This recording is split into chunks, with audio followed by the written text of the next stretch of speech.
Hello everyone, and thank you for joining us today on Right Side Broadcasting.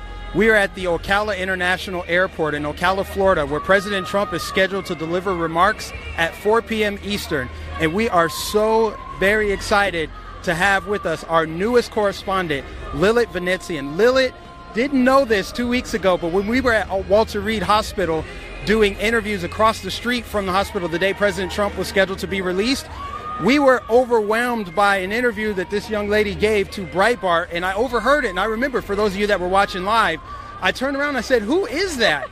Because she was just dropping fact after fact. And I said, "Will you repeat those same facts into the microphone for our audience?" Fast forward 2 weeks, and she is our new correspondent. We are so excited to have her. So without further ado, here's Lilith. Yeah, thank you so much, Mike. Thank you all so much for being here. This is my very first Trump rally ever. I am blown away.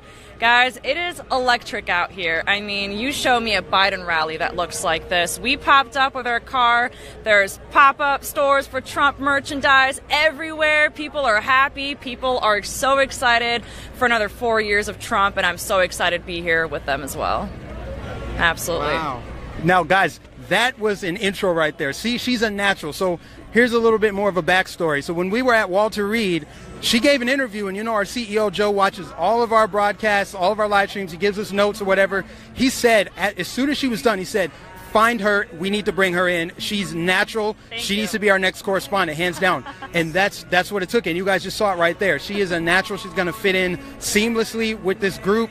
We're so excited to have her here. Now, your story is very unique, as this is not only your first ever Trump rally, President Trump rally, but you also get a bird's eye view as a member of the press. So go ahead and tell us what it's like as your first ever President Trump rally. As they're shouting us out back here, people are so excited for us here, guys. So Lilith, tell us about your story. Give us your background. How did you find yourself on the risers with the press, with Right Side Broadcasting at a President Trump rally? I would love to tell you, because my story is probably a story that a lot of you can relate with, and a lot of folks in the stands can relate with as well. In 2012, I'm going to take you back, give you a little timeline here. In 2012, I voted for Obama because the media told me to. 2016 came around, and I didn't vote at all because the media painted such a negative and dark and ruthless image of Trump. And I knew I did not trust crooked Hillary, so I didn't vote at all. And so 2016 was actually the same year that I promised myself I will never vote, I will never get involved in politics, I will never understand anything about politics. 2 years ago, that all changed, and I am here at a Trump rally. I am here with all these patriots, and I am just thrilled because the awakening was real, and I know for a lot of you that are watching, you may have experienced that. If you have, welcome, and I'm so happy for you all. Wow, this is incredible. We are so excited. We found a gym right here. Lilith she's just going to fit in perfectly. That's an incredible intro, too. I'm blown away by it. I knew you were going to do great, but I'm blown away when you actually see it. It's like, wow, that's great. So, guys, we got a really great spot here on the risers. We're actually right at the edge. As the crowd files in, we're going to be able to zoom in, and you're going to get close-up shots of people right here, the Patriots. There's a ton of people here already, but we expect them to fill in over here just to my left, but to your right probably if you're watching. So, yeah, once people zoom in, once we get people over here, they're going to walk up to the risers all day. Again, we're just 2 hours away from President Trump's arrival here. We're in Ocala, Florida. It's a hot day, but it's beautiful. The sun is shining bright. We're so excited. For those of you that just tuned in, want to make sure that you give this a thumbs up, that you support us. We're almost entirely viewer supported, viewer funded. So your donations send us to these kind of events. We've got 2 correspondents. We're able to hire new people. We're able to have multiple cameramen. It's because of your donations. And I see we've got super chats coming in already. We've got one from Madeline. Thank you very much for your super chat and the fun little emoji you put in there. We appreciate it. Everyone, please give it a thumbs up. If you're new, make sure you subscribe to Right Side Broadcasting. Hit the bell notification so you'll get notified every single time that we go live at one of President Trump's rallies. Now, this is part of a double-header event today. President Trump, after finishing up remarks here, will head to Macon, Georgia. And then tomorrow he's in Michigan and Wisconsin for another doubleheader. And then after that, we're heading out west to Nevada, Carson City on Sunday. So President Trump is just going to be doing these back to back to back. We are I believe, 18 days away from election. 18 days away. Now, Lilith, let's talk a little bit about last night. So last night, there were dueling town halls, one for Joe Biden and one for President Trump. What are your thoughts about the overwhelming bias that we saw last night? President Trump was basically debating, I forget the lady's name, with NBC, whereas Joe Biden was with George Stephanopoulos, which we know is a Democrat operative. I mean, he was Bill Clinton's press secretary, I believe, back in the day. What are your thoughts about just the way President Trump's being treated up to the election? He's not getting a fair shake. He was asked again, for the 100,000th time to denounce white supremacy. Just give us the rundown on this. Well, here's the thing, Mike. If people could ask dire questions, if people could ask real questions, new questions, the white supremacy thing, y'all, you got to come up with something new, because the white supremacy thing is really just out of touch right now. The man has talked about it so many times. Like 20 years. For 20 years. You know, the white supremacy, that you're a racist, you're a white supremacist, you're this, that was hip in 2016.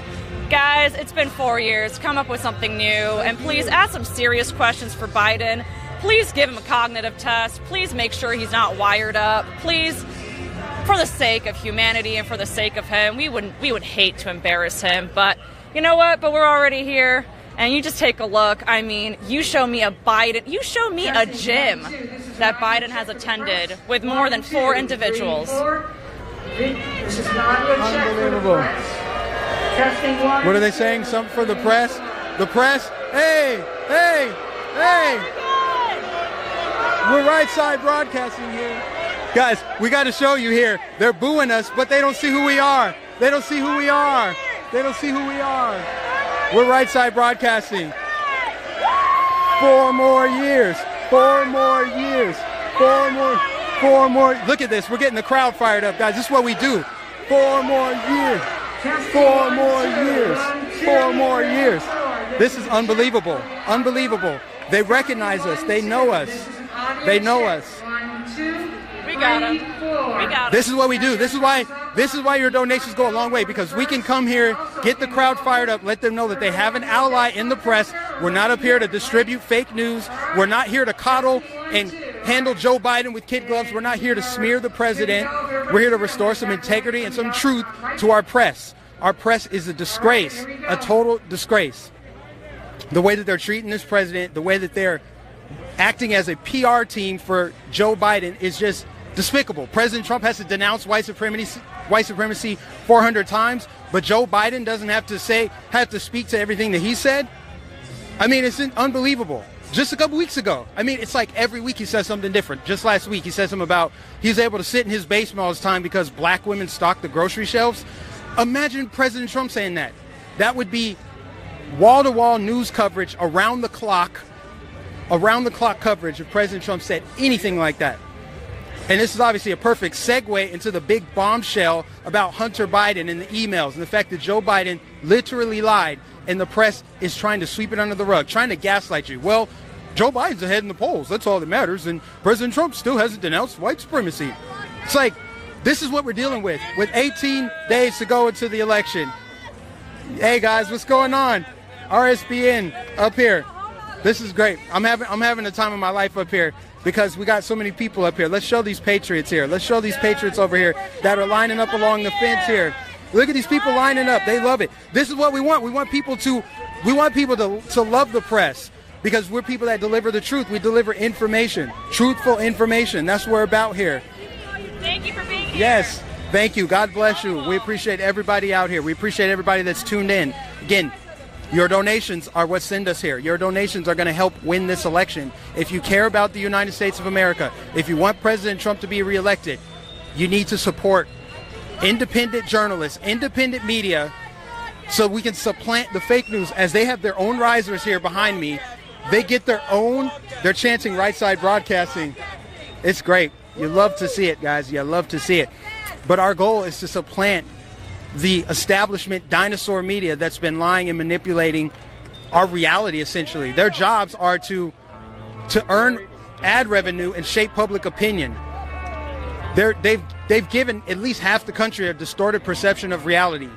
They got you thinking down is up, up is down, left is right, right is left, good is bad, bad is good. That's what they're doing. They want you to think that Joe Biden is spry, like he's got some pep in his step, and he's up in the polls, even though he's not campaigning. He's leading, even though you got crowds like this. There were more people outside of Walter Reed Hospital when President Trump was in the hospital than there were at any of Joe Biden's events. What's going on, guys? Love to see it. Love to see it. Yes, you're live right now. You're live right now. These are my people right here. I told you guys, Central Florida, this is my backyard, so they're out here. I recognize a lot of these faces. I recognize a lot of these people out here, guys. It's incredible. This is what we do here at Right Side Broadcasting. If you want to contribute to this movement of patriots, these movements of freedom fighters, the movement of people who love life, liberty, pursuit of happiness, then you need to support us. You need to go to rsbnetwork.com/donate. Again, rsbnetwork.com/donate. You can also donate via Super Chat. The bottom right of this chat, there's a little $sign. So you can go there. Please be advised that YouTube will take 30% of it, but it still helps us. Every single dollar, every single penny goes a long way to helping us. Now, if you want to mail us a physical check, you want to mail us something in the mail, you can mail it to 1550 Opelika Drive, Suite 6, Box 344, Auburn, Alabama 36830. Again, that is 1550 Opelika Drive. I'm going to just spell it in case there's somebody writing it down. Opelika Road, Suite 6, Box 344, Auburn, Alabama 36830. As long as you guys are supporting us, we will continue to come out here, deliver the truth. Again, we're just a couple hours away from President Trump's arrival in Ocala, Florida, where he's going to deliver remarks at 4 p.m. Eastern to this crowd of enthusiastic, hyped up, optimistic, happy, freedom-loving patriots. And we're going to show you every single minute of it, uninterrupted, no commercials, no spin, no fake news, no narratives, just what's happening out here. You're going to see the Pledge of Allegiance, you're going to see the national anthem, you're going to see any of the speakers, the warm-up speakers, and then you're going to see President Trump as he exits Air Force One, takes the podium, and gets the crowd fired up. We're bringing it to you live today. And then right after this, we're going straight to Macon, Georgia. Macon, Georgia, President Trump is part of a doubleheader.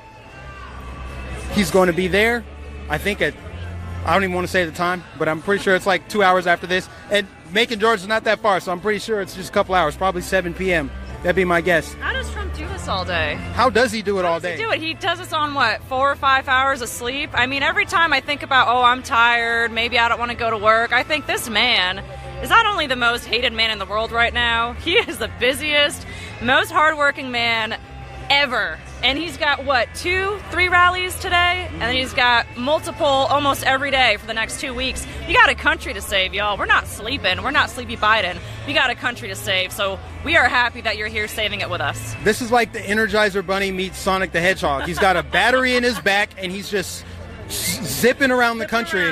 While Joe Biden's just zipping around. He puts a lid on the day. He's like, oh, I'm going to sleep. But Joe, it's 9 a.m. He's snoring before they can, like, push back. He already wants to do virtual. Joe, tell us about Hunter. He wants to do virtual debate. He passes out. He wants to do virtual debate. He wants to do virtual debate, and that's because the media is just, rockabye, baby. We got you, Joe.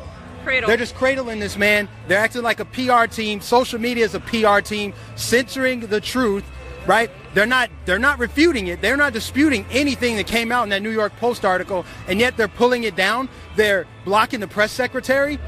This is unheard of. Unheard of. They don't care about freedom of press. They don't care about freedom of speech, freedom of religion. Not at all. Now, not at all. Lilith, tell us a little bit more about what's going on. Like, I don't want to pry. Tell us more, if you're comfortable with it. Tell us about what's going on. Tell us about your background with Armenia and everything else. Yeah, absolutely. I would love to. We always talk about the fake news, and you heard the crowd go crazy when they talked about fake news until they saw us, and I showed them my Trump case to make sure that they know that we are on the right side of history, baby. We ain't fake news. So, fake news, what are they going to do? You know what they're going to do. They're going to go home, right? They're going to write this ridiculous article with an even more ridiculous headline. They're going to talk about super spreader event. COVID super white supremacists gather at a rally during a Yeah, during a pandemic, racist people are risking the health of individuals, but you know what they're going to do. They're going to go home, they're going to write these ridiculous articles, they're going to write these ridiculous headlines. It gets old. Matter of fact, who was it? Was it Vox? Was it, I don't want to...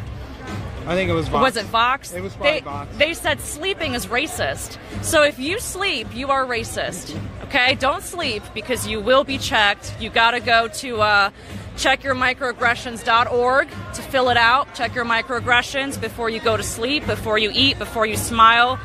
Did you know, according to the fake news, listening to classical music is racist? Put your Beethoven away. Put your Rachmaninoff away, listen to some, I don't know, Lil Wayne or something, because you are racist if you listen to classical music, guys. We're just here to tell you. I tell you what, like, that is so crazy. Here's how much of a joke our current press is. This is the craziest timeline we've ever seen. It's like tabloid news that you would pick up at the check lane of your local grocery store. I could literally see this headline come into fruition, something along the lines of, there was a shark attack off of the coast of California.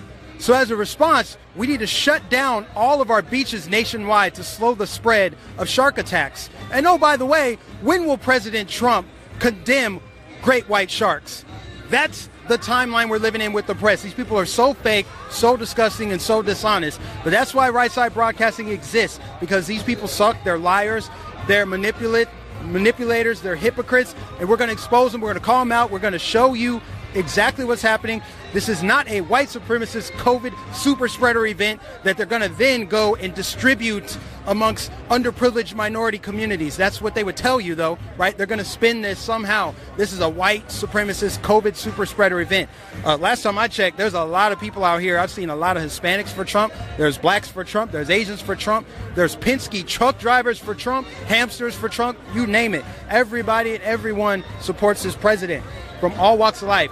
The real unity is happening right here. It's not happening over there. They're divided amongst themselves on the left. The identity politics, the intersectionality, I'm a black, transgendered, female, feminist, Muslim, immigrant. So you can't condemn me. You can't criticize me. That's the world we're living in now. That's the truth. And if any liberal watching right now wants to tell me otherwise, wants to tell me that that's not the case, that we're not playing this little intersectionality Olympic game where the more intersectional you are, the more insulated you are from criticism, the more you deserve things just for existing, just for breathing oxygen without having to work hard for it. If that's not the case, explain to me how it's not the case and what is the case.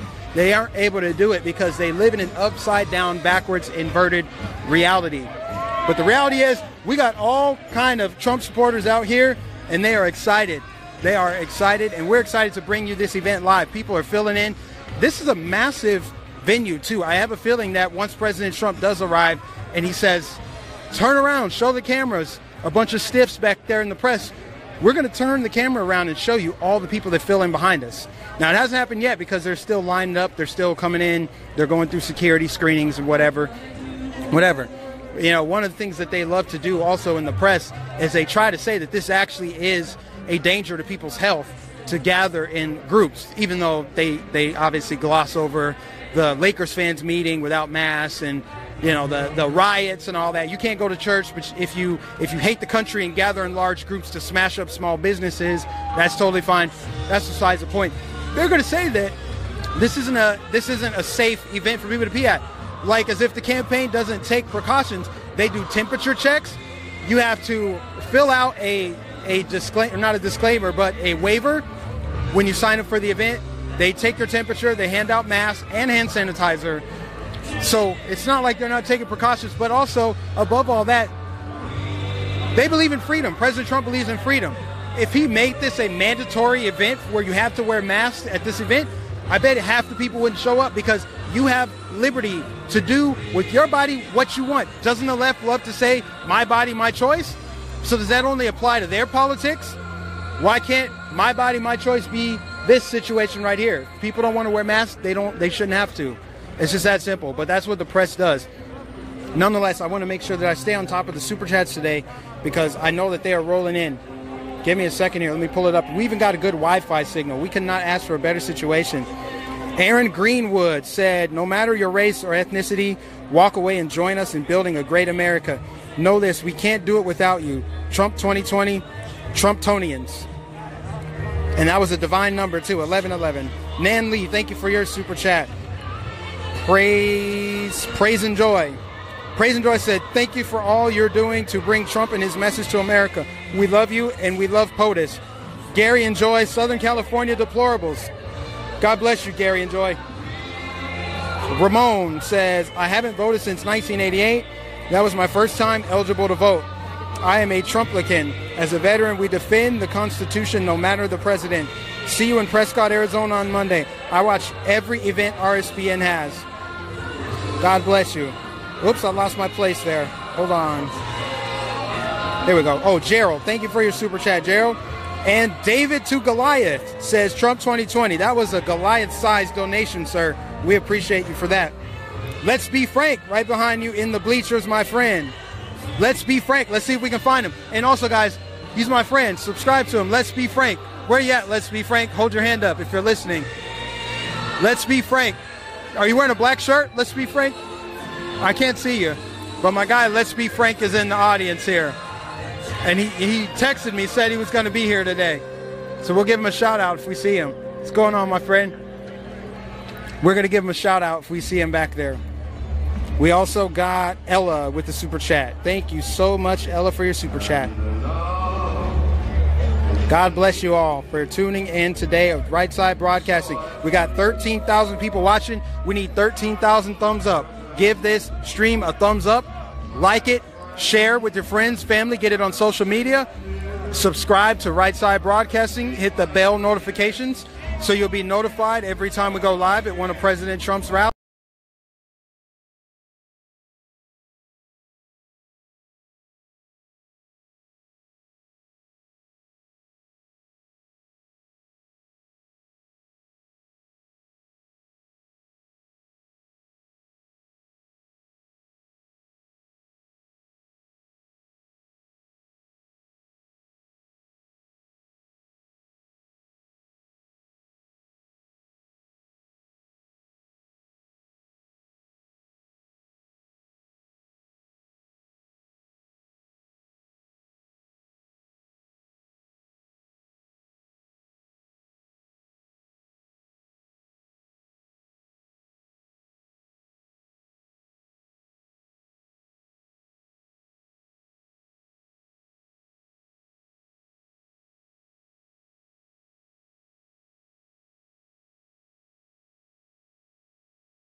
He's doing.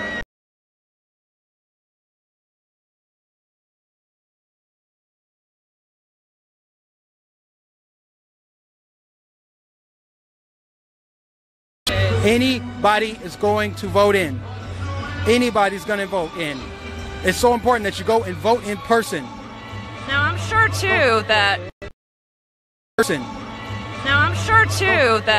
sure there are a lot of people who are just like me, who maybe either didn't vote in 2016, or they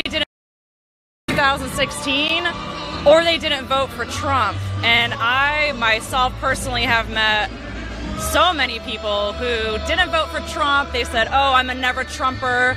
How dare he? He's evil. He's all these words I can't even pronounce because they make no sense at all. And you know what? But we're here, and I can't wait to cast my vote for Donald Trump in person on November 3rd, and we are going to win by a landslide because there's a landslide right around us. The energy is electric, people. It is electric. This is my first Trump rally ever. This is my first time on RSBN ever, and I couldn't be more humbled. I couldn't be more grateful to experience this and share this experience with you. So to all of our watchers and to all of our followers, this would not be possible without you. Thank you so much. I am seeing all kinds of flags around here. There's so much support for law enforcement officers. We back the blue because we back law and order. You gotta back law and order. No police, no peace. That should be painted everywhere. Everywhere. The BLM, we should paint over law and order. That's what we need, baby. This is America. We adore our law enforcement officers. We cannot afford to look, I don't know, like Somalia. This is America. We love our police. And again, the energy is immaculate. It is out of this world. So friends, if you haven't voted, if you didn't vote in 2016, or you did but you weren't voting for Trump, it's okay, because I'm one of them. I'm so excited to cast my vote to re-elect Donald J. Trump. We are going to keep making America great. We are thriving. Education, healthcare, economy, all the things that matter in this world. And I'm going to tell you something too. I'm actually a public school teacher. I know. What? A public school conservative teacher? How does that work? I know. Well, I am. And President Trump is the first president to support school choice. He is the first president to have the best interest for our children, the best interest for our families. So what does that mean? What does school choice mean? Well, the money, the funds, follow the child instead of their zip code. So a child who is stuck in Southside Chicago doesn't necessarily have to go to that school that is not providing him with the best possible education. The funds can take him elsewhere, whether it's another public school, a private school, or a homeschool. So for all of you teachers out there, for all of you parents out there, for all of you students out there, we exist. Patriotic education has to come back. Donald J. Trump is doing that. I cannot wait. And yeah, he's the first president to be rooting for school choice, guys. So he's putting your kids first. He's putting America first. He's putting education first. That's right. That's right. Show me how many years we got, guys. It's electric out here. It's super hot, but the energy is out of it. Absolutely crazy out here. The amount of red, blue, and white, the amount of Trump flags. This is a peaceful protest. I mean, what can I say, right? This is a peaceful protest. We are doing what we're supposed to do. We're doing the right thing here. Absolutely amazing. I was stunned at the amount of Trump signs on the way here. This is a day for firsts for me because this is also my very first day in Florida. My gosh. Yes, absolutely, absolutely, absolutely. I'm seeing a lot of fours for 4 years, right? That's right. We got 4 more years, baby. So yeah, don't let the fake news tear you down, because Americans, I'm going to tell you right now, we are more united and we are stronger now than ever before. I really truly believe that if I had not waken up on my own accord, the COVID shutdown would have done it for me, and I know it did it for a lot of you as well. The COVID shutdown really would have woken me up. I mean, smacked me in the face with a red pill, because that's what it did to a lot of people, and I guarantee you a lot of people in this crowd have had to go through their own awakening and do their own research. Listen, let's go back to 2016. I'm going to be honest with you. I didn't vote. I didn't vote because I knew I wasn't going to vote for a cricket Hillary. And the media, you know, painted such a negative, dark image of Trump. I said, well, if the media tells me not to vote for him, I'm not going to vote for him. That is how they get you. They get celebrities like Cardi B. They get celebrities who will go on their Instagram and social media and tell you who to vote for and vote like your life depends on it. Yes, Cardi B, we will vote like our life depends on it because we have a country to save, and we are voting for Donald J. Trump. Absolutely. Absolutely. So that's how they try to pull you in. They try to pull you in by using celebrities and people who are famous to tell you how to make your decisions. But no, Americans, you make your own decision, do your own research. That's how we get it out here. That is how we get it out here. Wow, we've got awesome hats. Yes. Yes. The energy is insane.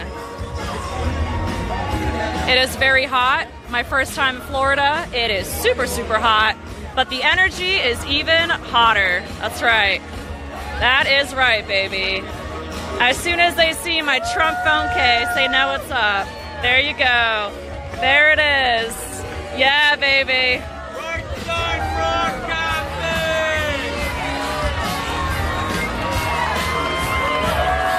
Right side! 4 more years! 4 more years! 4 more years! 4 more years! They love it. 4 more years! 4 more years! I'm telling you. I'm telling you. You know, what would really make the liberals cry is if we said 12 more years. Oh, I love it. I love it. I love it. As soon as they know we're on the right side of history, they know that we are with them. Where's Jim Acosta? That's a good question. One of our patriots wants to know where Jim Acosta is. I don't know. I don't know. Probably in the bunker with Hyde and Joe Biden. Who knows? Who knows? Where's Chris Wallace, right? Where's Jim Acosta? Where are they? But that's okay, because the people who really matter, the American people, are here. Everybody is here. And Joe Biden, no. We are not lying dog-faced pony soldiers, Joe Biden. We are American patriots. And don't you dare tell them that they ain't black if they don't vote for you, Joe Biden, because we are black, brown, orange, green, purple, and yellow. So you better prepare yourself for 4 more years, Joe Biden. 4 more years. Isn't that right, Mike? We got 4 more years. Absolutely. Absolutely. Look, Fat. Look. Let me explain something to you. Let me mansplain something to you. Here. I'm mansplaining things here. Just kidding. Just kidding. Thanks to everybody that's tuned in, everybody that's supporting us. I'm over here multitasking. I was down there taking selfies, high-fiving people, while also trying to post them to the gram. It's just insanity out here. My multitasking skills are on point right about now. Cameraman wants to talk to us. Will you talk to the cameraman? I'm not sure what he's saying. Make the people scream. They're asking us to. They're out here trying to feed off of our energy. Other cameramen are saying, can you get the crowd hyped up so I can get a shot for my newscast? We're the only media up here that's going to get the crowd hyped. Otherwise, they're booing. They're doing this because of us. All these people are gathered up here for the president, of course, but they're over here engaged with us right now. 4 more years! 4 more years! 4 more years! 40 more years! We got 40! Said 40 more years. I don't know about that. 40 more? 40 more, guys? Come on, let's be real here. We got to let Junior get in there. 40 more years might get... That's not going to end well. That's not good. 40 more years, no. 4 more for sure. Technically, we could do 40 more years if we take an account. Barron? Yeah, I mean, we got Trump Jr., we got Ivanka, we got Melania, we got Barron. We could push 40. What do you think? Yep. We can make it. That's so true. Absolutely. Yes, indeed. Thank you, everyone, for tuning in today. Thank you. God bless you for tuning in today on Right Side Broadcasting, RSBN. Your donations, your support go a long way. You sent us here. Your dollars sent us here. So let me give some shout outs. Mike KMB says, Dear Donald, you are God's great gift to man. Please save humanity from the evil that has befallen us. May God bless you and all my love for you. Mike. Thank you very much. Praise and Joy. Did you send another one? Or was that the same one? I think that was the same one, but thank you anyway. Praise and Joy. God bless you. Everybody tuning in, please give us a thumbs up. We got 17,000 watching and 7,900 likes. Please, let's get it to 17,000 likes. We got 627,000 subscribers. Let's see if we can hit 630,000. Let's get 3,000 people to subscribe. Subscribe and hit the bell notification so that you will be notified every time President Trump holds one of his rallies, which he's holding 2 today. So if you want to be notified when the second one begins, you got to subscribe. It's that simple. Hit that bell notification.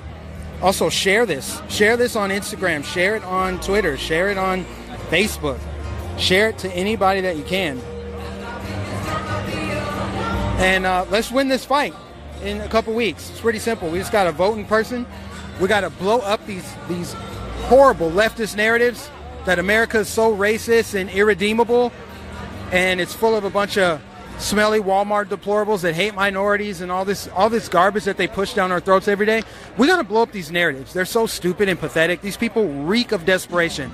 If you're going to ask Amy Coney Barrett to condemn white supremacy while also having 2 adopted children from Haiti, you reek of desperation. That's where we are with the media. Like I said, how long before they ask President Trump to condemn great white sharks? It's a matter of time. It's how disgusting these people are and dishonest. They're on the wrong side of this. Judith. Oh, wait. Heidi says Judith Hadley loves Trump. Thank you. Christian Patriot Network says 4 more years. God bless you. Thank you for everyone that donated. Please, guys, if you go to rsbnetwork.com/donate, we would greatly appreciate it. It costs a lot of money to pay for flights, hotels, rental cars, food. We have to update our equipment. Oftentimes, we have to do a lot of things to make it to one of these events, and it's just a matter of time before President Trump holds like 5 in one day. I would not be shocked if he holds 5 in one day. The man just doesn't sleep. He doesn't have time to sleep. He's constantly working. And if you want us to bring you coverage of every single one of these, we need you to go to rsbnetwork.com/donate, because that's how we're going to do it. Or if you want, you can mail a check to our physical address, 1550 Opelika Road, Suite 6, Box 344, Auburn, Alabama, 36830. Again, that physical address is 1550 Opelika Road, Suite 6, Box 344, Auburn, Alabama, 36830. Now, this crowd, I would venture to guess, is probably about, I'd say it's close to 10,000 people. We're close to 10,000 people in attendance right now, but we anticipate there's probably going to be 15 to 20,000. I think there's going to be about 15 to 20,000. I wish they had like a little ticker. I'm sure they're keeping count somewhere, but I would love to see how far off I am from the guests or from the actual attendance numbers. And I'm excited for it to eventually fill into capacity, because then we'll be able to show you the entire area. Again, these are a bunch of patriots that love America, love their president, love freedom, love God, love their country. And we're here to represent them.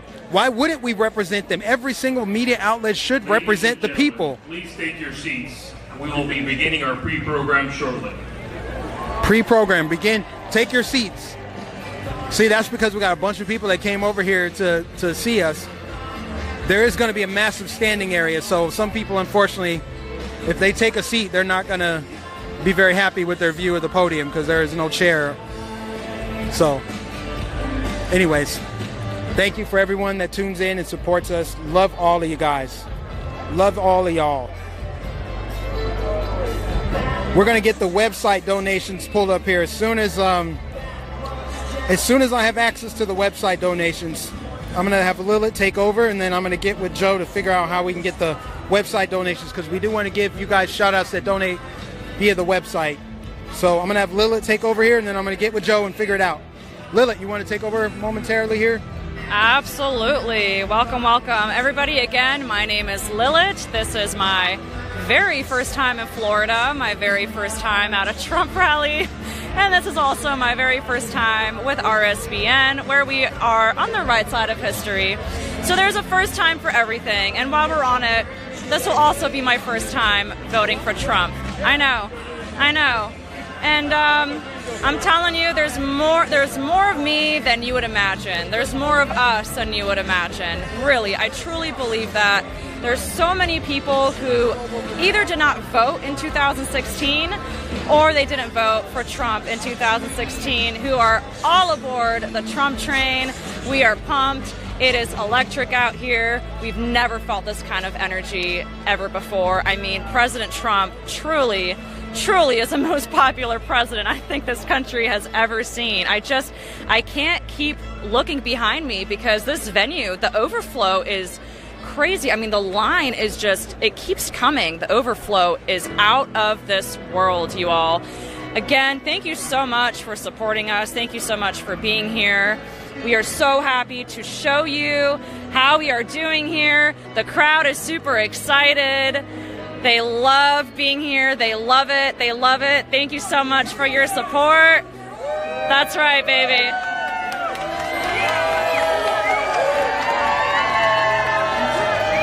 They love it. They love it.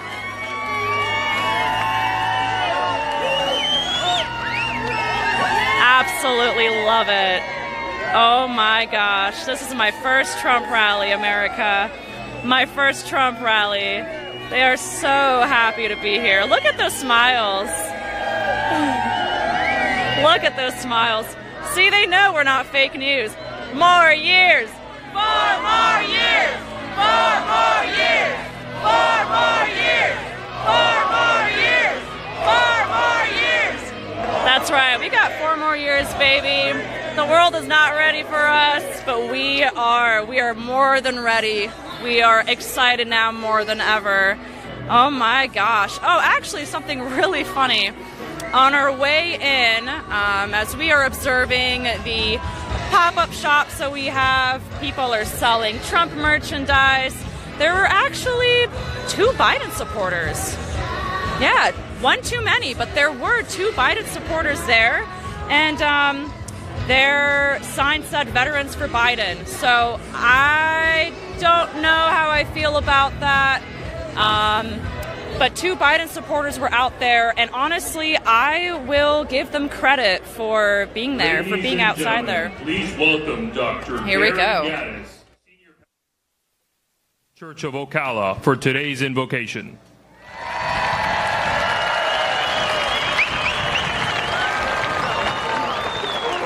I'm going to ask you to stand with me as we pray. Before we do that, I know this would be a really good time for a Baptist preacher to preach on the doctrine of hell. I'm not going to do that. I am going to pray. The scriptures tell us that those of us of the faith are to pray for all of those who are in positions of authority, that we may have quiet and peaceful lives. And I'm thankful that we live in a land that we can participate in the election process and to pray, but also elect those that we believe are going to enable us to have great freedom to live our faith out before a holy and righteous God. Amen?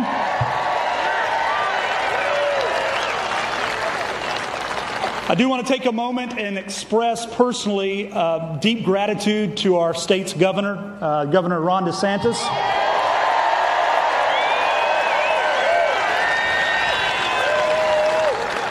As you know, in some parts of our country, when COVID-19 hit our nation, there are some governments that are restricting people of faith and churches of faith to very limited attendance, while in those same states they're allowing thousands to gather in casinos, but not here in the state of Florida.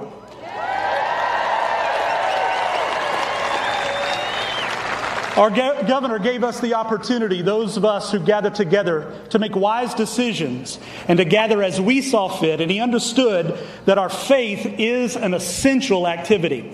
And so we are very grateful for him. But let me remind you, every election is important. And we as people of faith need to do all that we can to exercise our responsibilities as citizens, that we continue to protect our freedoms to worship. And I want to extend an invitation to you, if you belong to a local congregation, a local place of worship, to reach out to your elder, your pastor, your church leader, and encourage your pastor to encourage your congregants on October the 25th to participate in what is being known as Believers and Ballots Sunday.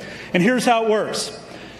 Already, beginning on Monday, you're going to have the opportunity to vote early. And we know that there are going to be record turnouts. So here's what you can do. Gather at your local place of worship on Sunday. And then that afternoon, on Sunday the 25th, go out and vote early. The polling stations will be open. If you can't go then, go another time. But pass the word. Get your pastor to be on board. He doesn't have to endorse a candidate, but he can encourage others to participate. Now, with that in mind, I'm going to ask all the gentlemen, if you would, to remove your hats. And let's pray and invoke God's blessing on our time. Most Heavenly Father, we indeed welcome you here. And we are so thankful that we have the opportunity to live in this incredible land, to be able to express our freedoms. And that includes our freedom at this very moment to pray to you unhindered. And Lord, with that, we know that we have responsibility as people of faith, that we are to pray for those that are in positions of authority. And we began by praying for our president. Lord, we cannot begin to understand the burden that is upon his shoulders to lead this great nation day by day. And Lord, the challenges that are in front of us are incredible and they are mighty. But Lord, we know that there is no challenge that you cannot overcome. And so we pray on his behalf that you would give him what he needs. Lord, inspire him, give him the wisdom, grant wisdom to those that are around him, that are advising him. And Lord, as he seeks to lead, that he will do so in a way that enables us to indeed live quiet and peaceful lives. And Lord, we also pray for the state's governor. And Lord, we're thankful for how you have emboldened him to lead in the face of heavy criticism. Because Lord, we are watching him and we are seeing that he is leading, doing what he believes to be best for the people in this state. And so Lord, you continue to guide him and grant him what he needs as well. Father, for our senators and our congressmen, even for those that are working locally in elected positions, Lord, they all need your guidance. But Lord, we would also be remiss if we would not pray for those who have taken up arms to defend the freedoms that we are expressing today. And so we pray for our armed servicemen and women in this country and around the globe, asking that you watch over them, protect them, encourage them. Likewise, we pray for our law enforcement officers.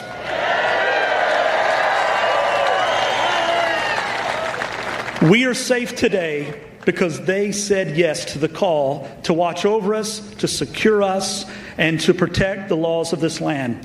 So Lord, be with them, remind them that there are many who love them and care for them. Let them not give up hope. Let them press on, we pray, with your strength. And now for all that is about to proceed, Lord, we pray that you watch over us, bless this nation, we pray. In the name of Jesus Christ, we pray. Amen.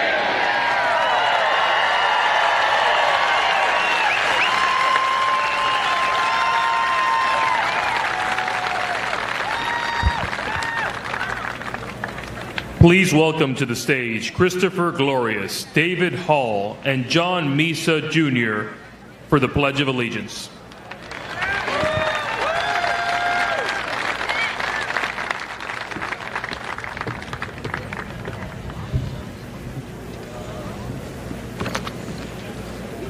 Come on.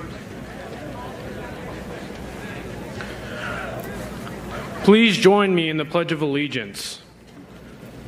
I pledge of allegiance to the flag of the United States of America and to the republic for which it stands, one nation, under God, indivisible, for liberty and justice for all.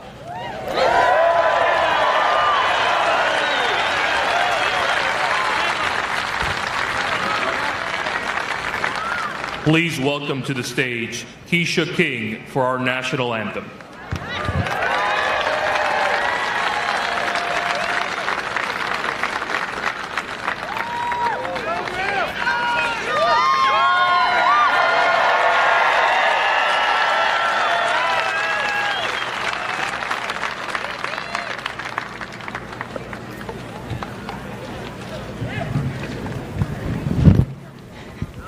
Yes, let's keep America great. All right. Oh, say, can you see by the dawn's early light what so proudly we hailed by the twilight's last gleaming, whose broad stripes and bright stars through the perilous fight, oh, the ramparts we watched were so gallantly streaming, and the rockets' red glare, the bombs bursting in air, gave proof through the night that our flag was still there. Oh, say does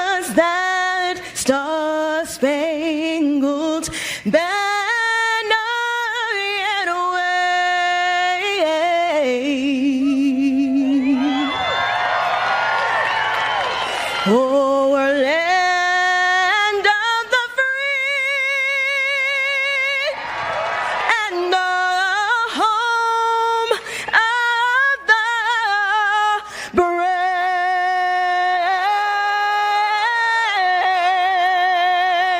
God bless you.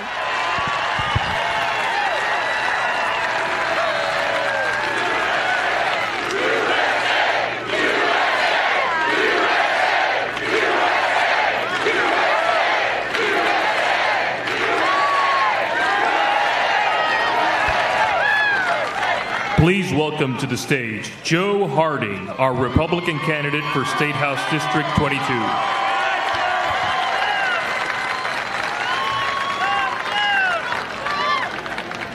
Ocala. I said Ocala. What's up? Are you ready? In 18 days, Florida is going to go dark, dark red thanks to you all.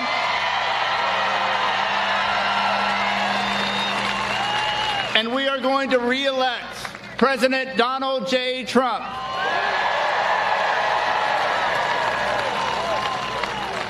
For at least 4 more years. Now we got to get some practice. 4 more years. 4 more years. 4 more years. 4 more years. 4 more years. That's right. So one of the cool things about having the opportunity to speak to you all from my hometown is I know a few things. And let me tell you, Marion County is Donald J. Trump country.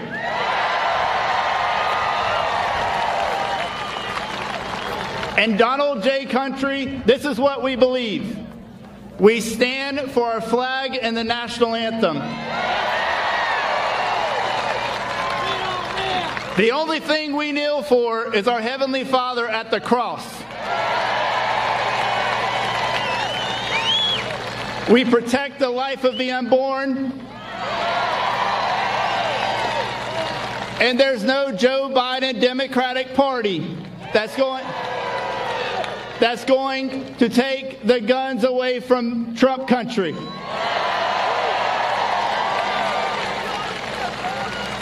I'm humbled to stand in front of you tonight. My name is Joe Harding. I am your Republican candidate for state representative for District 22, and that encompasses Marion and Levy County.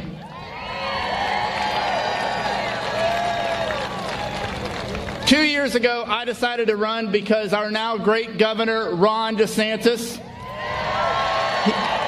he defeated a guy that's a fraud, a crook, a criminal, and ought to be in jail, and Andrew Gillum. And I knew right then and there that as a 7th-generation Floridian, a dad of 4 kids, that there is no way I could stand by and watch West Coast elite politicians try to destroy my hometown and my home state in Florida. So my platform was really simple: life, guns, and I'm going to tell you something that's even more important that our president and our governor realize, and that is the importance of getting Florida reopened, getting our economy going. Some of the brightest entrepreneurs and business owners are right here in Marion County, and we're ready to go to work. We just need the word to go. So folks, here's where you come in. We need you. We need you to not just cheer. We need you to tell your friends, your neighbors, your coworkers. And we need you to help us get Donald J. Trump reelected for 4 more years and 18 days. If you don't know how to get plugged in, there's plenty of people that'll help you. We need help making calls, walking doors, however you can help. You can visit my campaign page, send me a message. I'd be glad to help you get plugged in. Folks, God calls you to do great things. He called our president for such a time. He's an appointed man for this time right now. We've never needed him more than we do right now. God called me to run. He called me to stand in front of you tonight and tell you, folks, Again, we're in my hometown, so we're going to do something. We're going to show them that in Ocala and Marion County, we're patriots. Joe Biden should take some notes because he needs to learn how we do this. So if you're a first responder, a law enforcement officer, military, current, retired, I want you to stand up because Ocala is going to show you how we respect our first responders.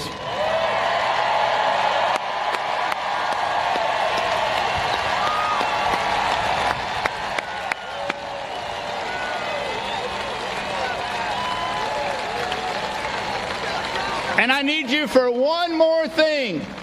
I want us to be so loud that all the way downtown at the square, they're hearing us. All right? We're going to sing God Bless America. I'm going to sing 2 words because I'm not a singer, but this is where you come in. I need your help. Let's be loud and let's get this place going. All right? Here we go.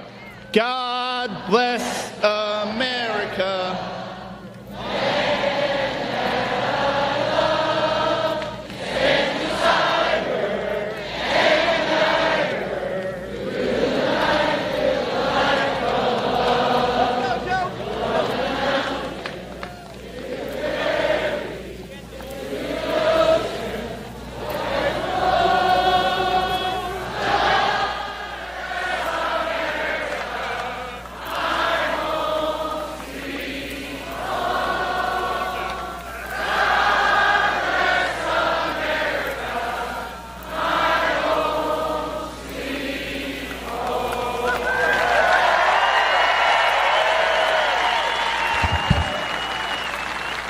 Please welcome to the stage Kat Kamek, our Republican candidate for Congressional District 3.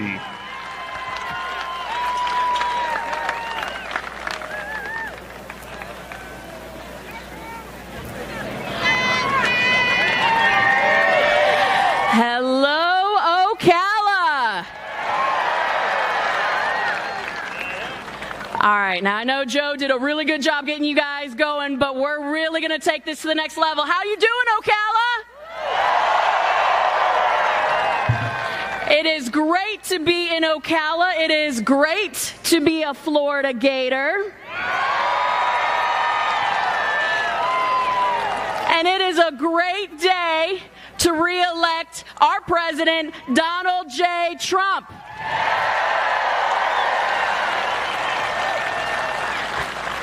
And I am so excited to be with you guys here tonight. My name is Kat Kamek, and I am your Republican nominee for right here in Ocala, the 3rd Congressional District of Florida.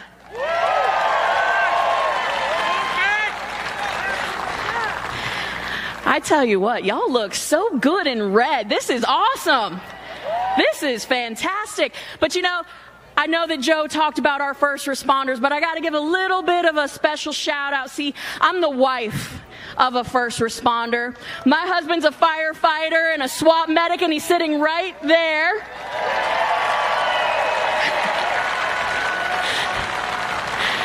And so if you are a first responder or the wife or spouse of a first responder, please stand up so we can cheer you on. We love you guys.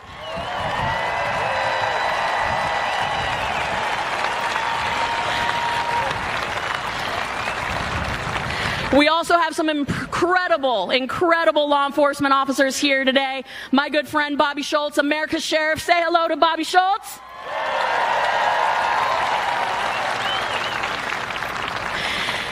And like I said, it is just awesome to be up here with you guys today.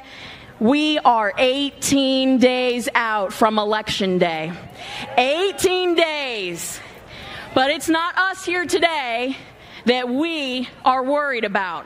Right? We're worried about this ultra-liberal left, all those folks back there with their fancy cameras.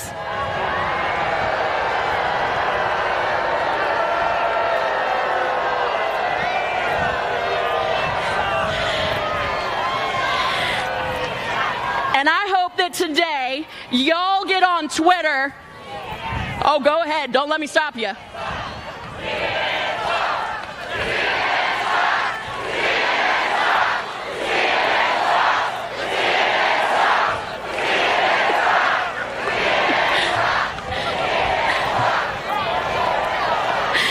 There we go. See, this is why I'm so proud of my hometown and my district. Y'all just tell it like it is, right? You see, I never planned on getting into politics. I never planned on even sharing a stage with the President of the United States. But big government decided for me and my family a long time ago that they were not going to leave us alone. See, I grew up the daughter of a single mother. Are there any single mothers here tonight? We love you guys. And as the daughter of a single mother, I grew up on a small cattle ranch, and in 2011, big government took our cattle ranch away because of an Obama-era program.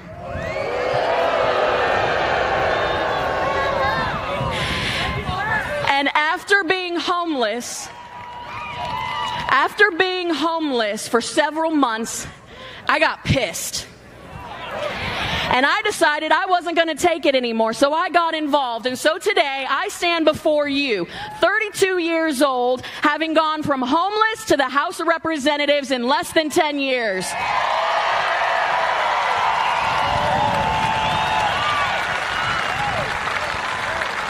Because only in America, only in Donald Trump's America is that possible.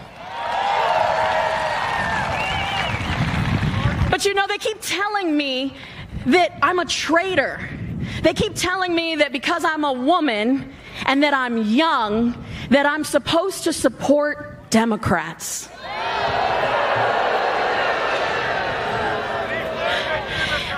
You know, in 2016, they called me a traitor and told me that I should have voted for Hillary Clinton.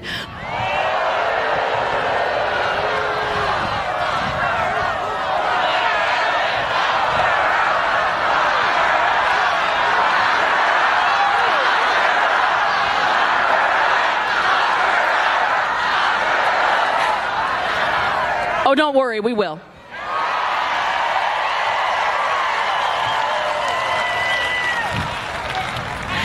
Because let me tell you something, in 2016, I would have had to have been dead to vote for Hillary, in which case I would have voted twice. And now they're telling me that I'm supposed to vote for an ultra-liberal, radical leftist who doesn't even know what year it is.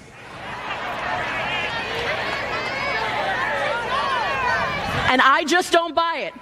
And I know y'all don't buy it, right? That's what I'm talking about. So, I have an ask for you guys, because you guys know that only in Donald Trump's America are we going to protect the life of the unborn, right? Only in Donald Trump's America do we place faith above fear. Only in Donald Trump's America can an individual go from homeless to the House of Representatives and pursue life, liberty, and the pursuit of happiness without fear of government interference.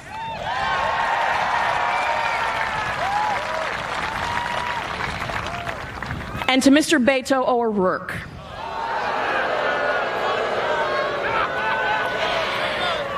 as a member of the NRA and a concealed carry permit holder, hell no, you're not going to take our guns.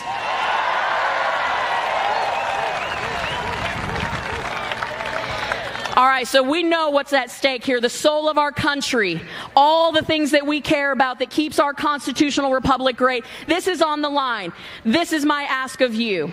We have 18 days. 18 days to call every family member, every friend, every coworker, and get them out to vote. Because how many years does Donald Trump need?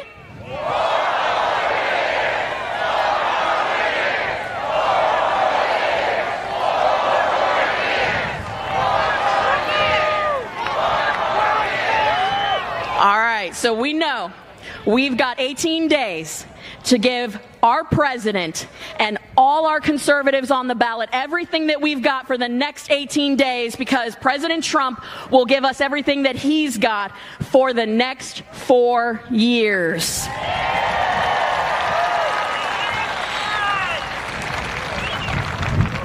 So right now, I gotta have you guys get really pumped up, because coming up right behind me, you've got an army, a battalion of warriors. Today, you're gonna hear from my friend Matt Gaetz, Mike Waltz, Neil Dunn, the best damn governor in the union, Ron DeSantis, and the best president, President Donald J. Trump. Let's give it up, guys. Let's go, Ocala. Woo!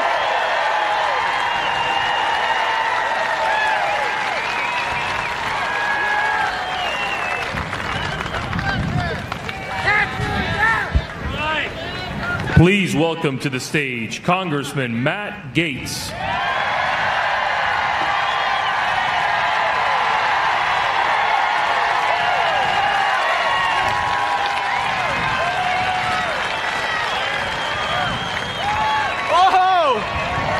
We got a lot of folks back there in the cheap seats. My people, I'm not going to ask you to stand. I'm not going to ask you to sing. But if you want 4 more years of prosperity, of riches, of greatness for our country, I'm going to ask you to fight with everything you have for every last vote.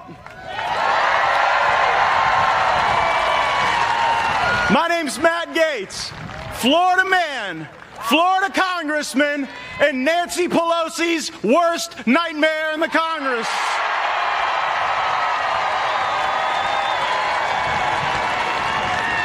Nancy Pelosi is the worst. You know, today, Donald Trump would sign legislation to give help to our businesses, to give stimulus to our fellow Americans. But Nancy Pelosi won't let us have that vote because she wants all of you to bail out the bad decisions in New York City and California.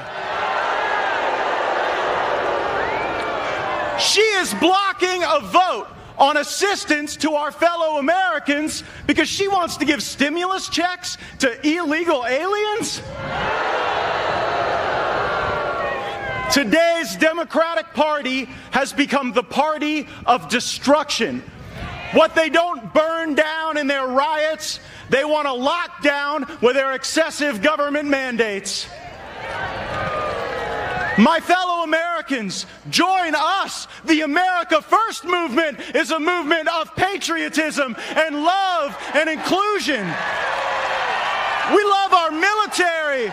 We love our veterans. We love our first responders and our law enforcement. We love our flag and our anthem. And we love our guns and our Bibles. And we love that Donald J. Trump is the President of the United States.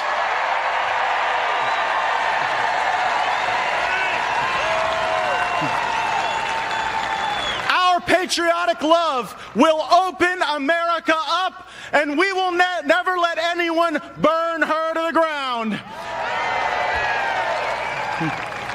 Now, you all are smart because you're from horse country, right? You know that Donald J. Trump is a thoroughbred. And it is past time to send Joe Biden out to pasture. I mean, the guy's been in Washington for 47 years. 47 years. I was like -9 when he got to Washington. If you hired somebody to fix your house or fix your barn and it took them 47 years and the job wasn't done, you would not give that person a promotion. Joe Biden does not deserve a promotion. But the Bidens are all kind of used to getting stuff that they don't deserve. Payoffs from Moscow, from China, from Ukraine. The Bidens have done stuff that would even make the Clinton Foundation blush.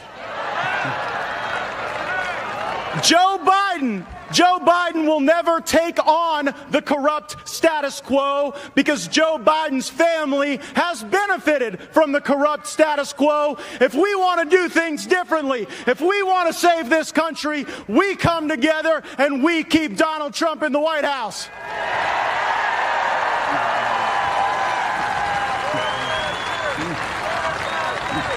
Don't you always hate that the Democrats accuse us of the stuff they're doing? Hillary Clinton and the Democratic National Committee went and paid money to Russian spies to tell lies about the president. And now we've got the notes from the people in the Obama-Biden administration saying that the whole deal was to distract from her illegal email server and probably what was going on at the Clinton Foundation. And then we see our president get on the phone and have a perfect call to protect America, to protect our taxpayers, to stop corruption, and they impeach him for it. Well, you know what? President Trump has taken the Democrats' best shot, but they're going to see our best shot on November 3rd when we reelect our president.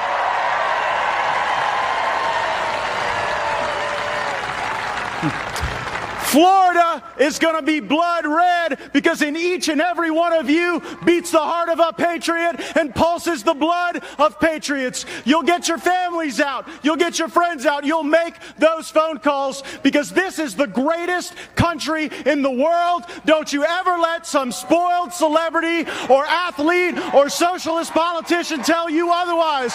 God bless you. God bless Florida. God bless America. Let's keep fighting and let's go get them.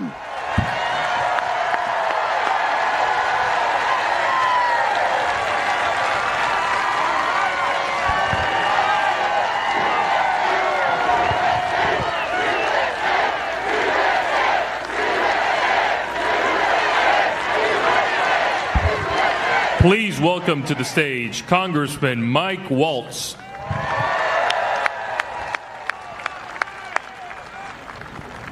How about Kat Kammack and Matt Gaetz? Florida Warriors.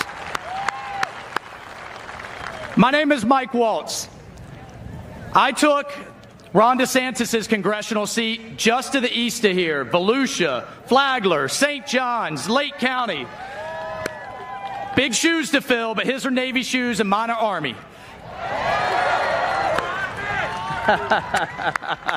Go Army. Hey, we're hearing a lot about the American dream. I've lived the American dream like Kat, grew up under a single mom, busting her butt, playing by the rules. Took her 15 years to get through college. Took me 4 to get through VMI, the first in my family to ever go to school. And she just retired as an executive vice president of Prudential Securities because the sky was the limit. She played by the rules and she got it done. And she paved the way for me to be the first Green Beret ever elected Congress.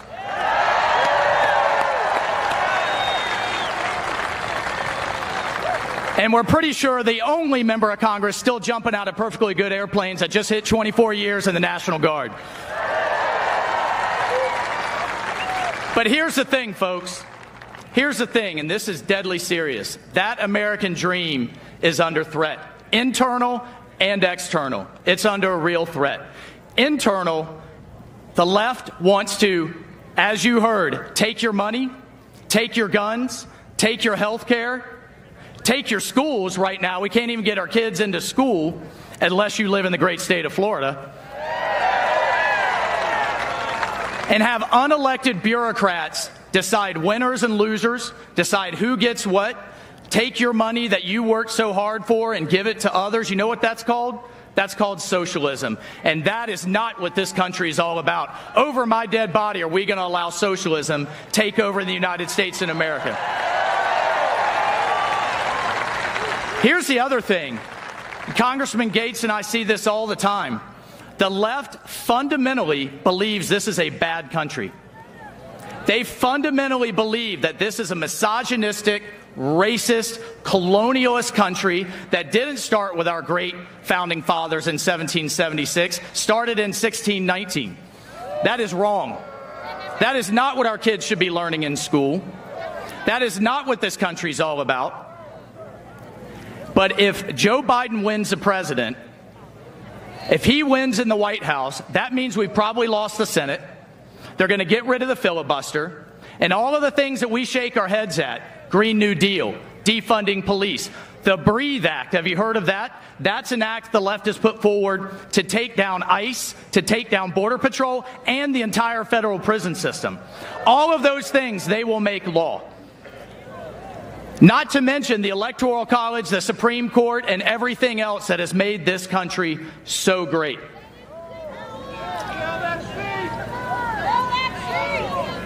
Here's what's at stake in 18 days. Now, what's the alternative?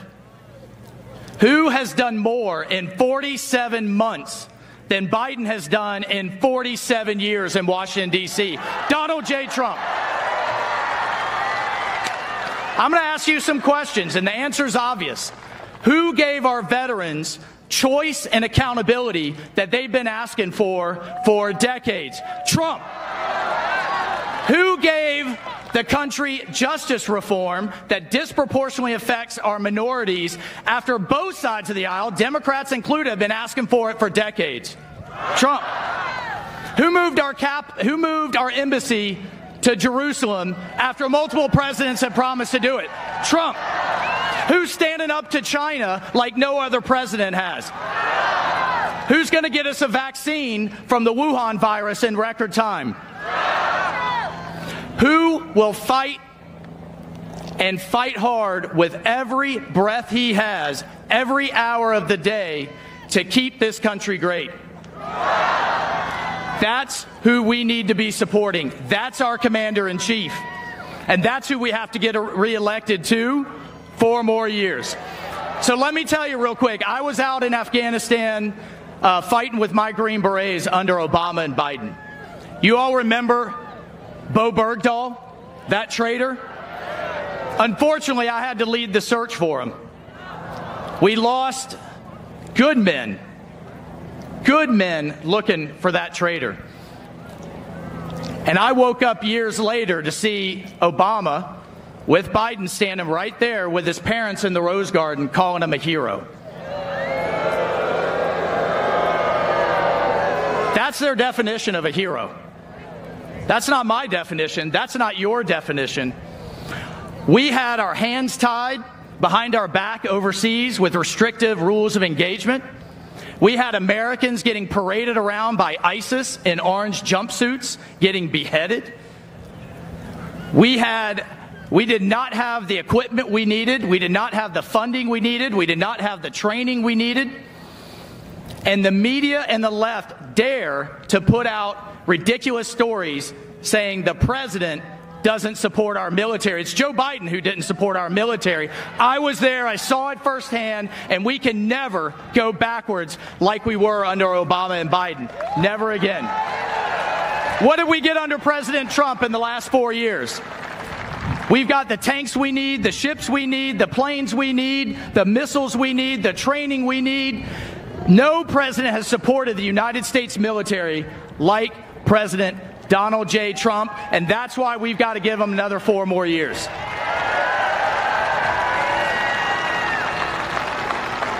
Let me tell you a quick story about a real hero. I wear this bracelet every day. Those are real heroes too.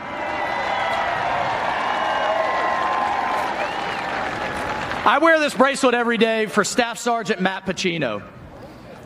Sergeant Pacino was one of my best Green Berets. He volunteered to go on point every single mission. Finally, I stopped him one day before they went out of the wire and said, "Matt, what are you doing, brother? You are just rolling the dice every time." He actually would go out in advance of our armored vehicles on a motorcycle. You know why? So he could be close to the ground and he could see the tripwires. And he said, Commander Waltz, if they get me, I want them to just get me, not my brothers in the vehicle behind me. Those are the kinds of Americans that we need to be celebrating in this country. Well, you know what? One day the Taliban got him.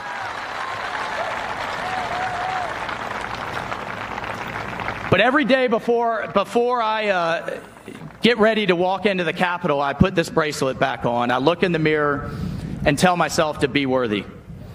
My challenge to all of you is to be worthy. My challenge, our challenge in Congress and in government is to create a country that is worthy of their sacrifice. Everybody here should be worthy of those men and women that are standing out on that wall right now as we speak, keeping this country safe, because the number one job of the federal government is to keep us safe.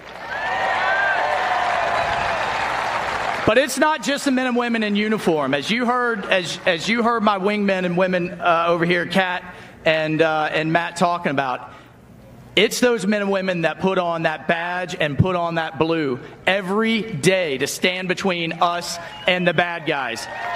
And I want to tell you, because I've heard the president say it, I've heard them say it, we have your back.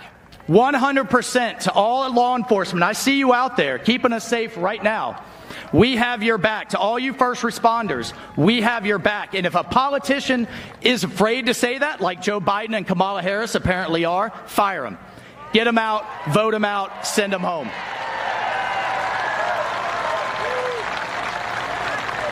Look, I'll leave you with this.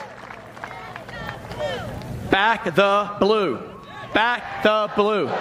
Back the blue.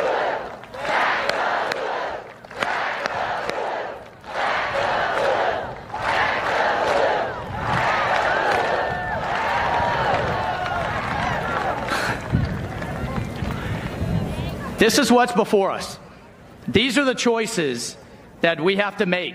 I had a deal with my Green Berets that for those of us who made it back would take care of the kids and take care of their futures for those who didn't come back.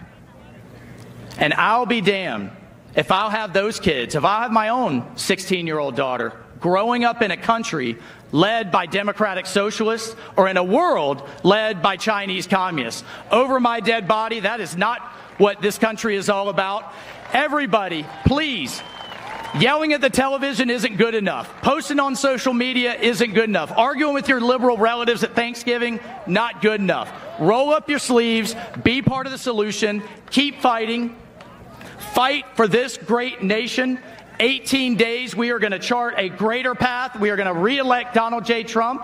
We are going to chart a future for this country that is better than it has ever seen. We are going to keep America great. And most of all, we are going to send Biden, Harris, and Pelosi packing. Send them home. I salute you.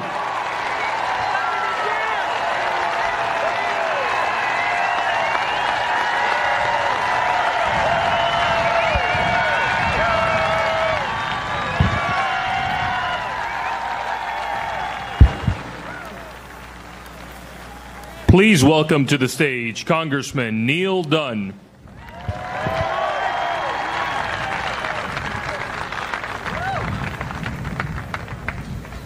Well, God bless you, Mike, for saying back to blue. I was wearing my back to blue hat here, the thin blue line, and I also want to ask everybody, all of you law enforcement and first responders, please stand, and I want to recognize our sheriff, Sheriff Woods, and also our visiting sheriff, Sheriff Schultz. Stand up, gentlemen, stand up.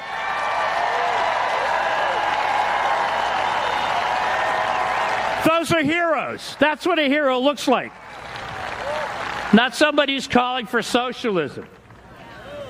Hello, Ocala. I'm Neil Dunn. I'm a Northwest Floridian like you, and being a Northwest Floridian is important. It's special. And let me tell you why it's special. Because it's right here in Northwest Florida that we elect the next president of the United States. This is the swing area of Florida. We elected President Trump in 2016 right here in Northwest Florida, and we're going to do it again in 2020. So it's really important that you get out there and vote. It's vitally important. You know, just 1 year ago, we had the best economy in any living American's memory. We're still the best economy in the world, but we're so much worse off. We need to get back to where we were. And who do you think is best qualified to do that? Well, the guy who did it last time, Trump.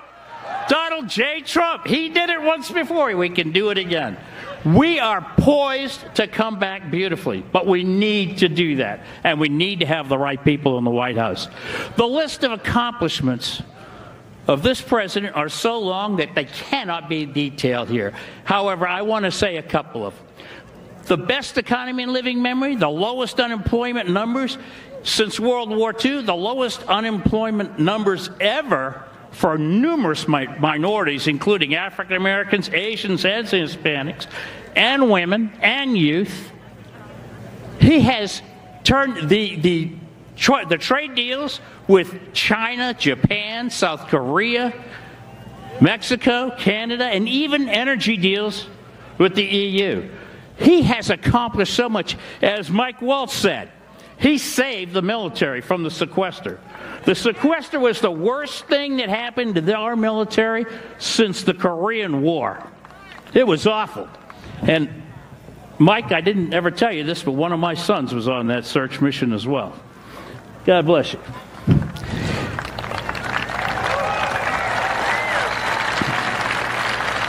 This president has been a champion for America in so many ways. And I want to use a quote from another great Republican, Ronald Reagan, who said this. Yeah, Ronald, let's remember him. Ronald said that freedom is never more than one generation away from extinction. It is not passed on in our blood. It is only passed on by hard work, fighting for it, and protecting it. And then you pass it on to your children. If we fail to do this, these are his words, then we will spend our sunset years telling our grandchildren what it was once like to live in America where men and women were free. Do we want to put up with that? No. Do we want prosperity? Yes. Do we want freedom? Yes. Do we want the ability to follow our own faith and religions? Yes. Do we want to keep our guns? Hell yes. Vote for Trump. 4 more years. 4 more years. 4 more years. 4 more years. 4 more years. Is this the real?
Crowd right here, guys.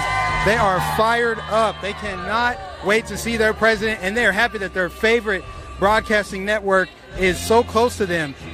You know, it's almost like a coincidence of some sort that we chose the right side of the risers, the right side of history, the right side of this fight. 4 more years.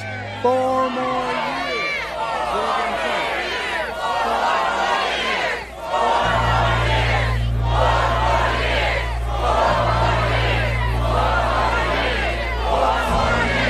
They are happy, guys. They are loving it out here. This is the most fired up crowd I've ever seen. This is what I actually pictured would happen in Sanford, Florida, which is much closer to my house. Ocala is about 2 hours away, so it feels good. It feels good. What's it? got 20/20 vision. Yes, he does got 20/20 vision. So this is what I was expecting in Sanford, but unfortunately, with that being President Trump's first event back, his first public speaking event, it was just way too crowded on the risers. It was just impossible to get a good shot and interact with the crowd the way we wanted to. But this worked out in a divine way. This is so perfect that we're up here and we're so close to the crowd and the audience, and they're just we're feeding off their energy. So what I want to do right now really quickly is jump back into the chat and give shout outs to everybody that has donated. Bear with me here. I had to give my phone a little break and let it charge. So I have to pull up the stream again. Give me 1 second here. And I'm going to read you guys' super chats. But while I'm pulling that up, guys, I want to say thanks to everybody who's tuning in. If this is your first time watching us, make sure that you like this stream and share it. Literally text it to somebody, tweet it, put it on Facebook, do something with it to disperse it, spread it out to people. Everyone else, make sure that you subscribe to RSBN. Follow us on Twitter, RSB Network. Follow us on Twitter. Subscribe on YouTube and hit the bell notification. We're also on Instagram. If you want, you can follow me on Twitter at Magnificent813. Go to Magnificent813 on Twitter. From there, you'll see a link to my YouTube channel. Subscribe to my YouTube channel. I'm actually uploading a video now of the crowd, just a little thing that I took when we were taking a break here.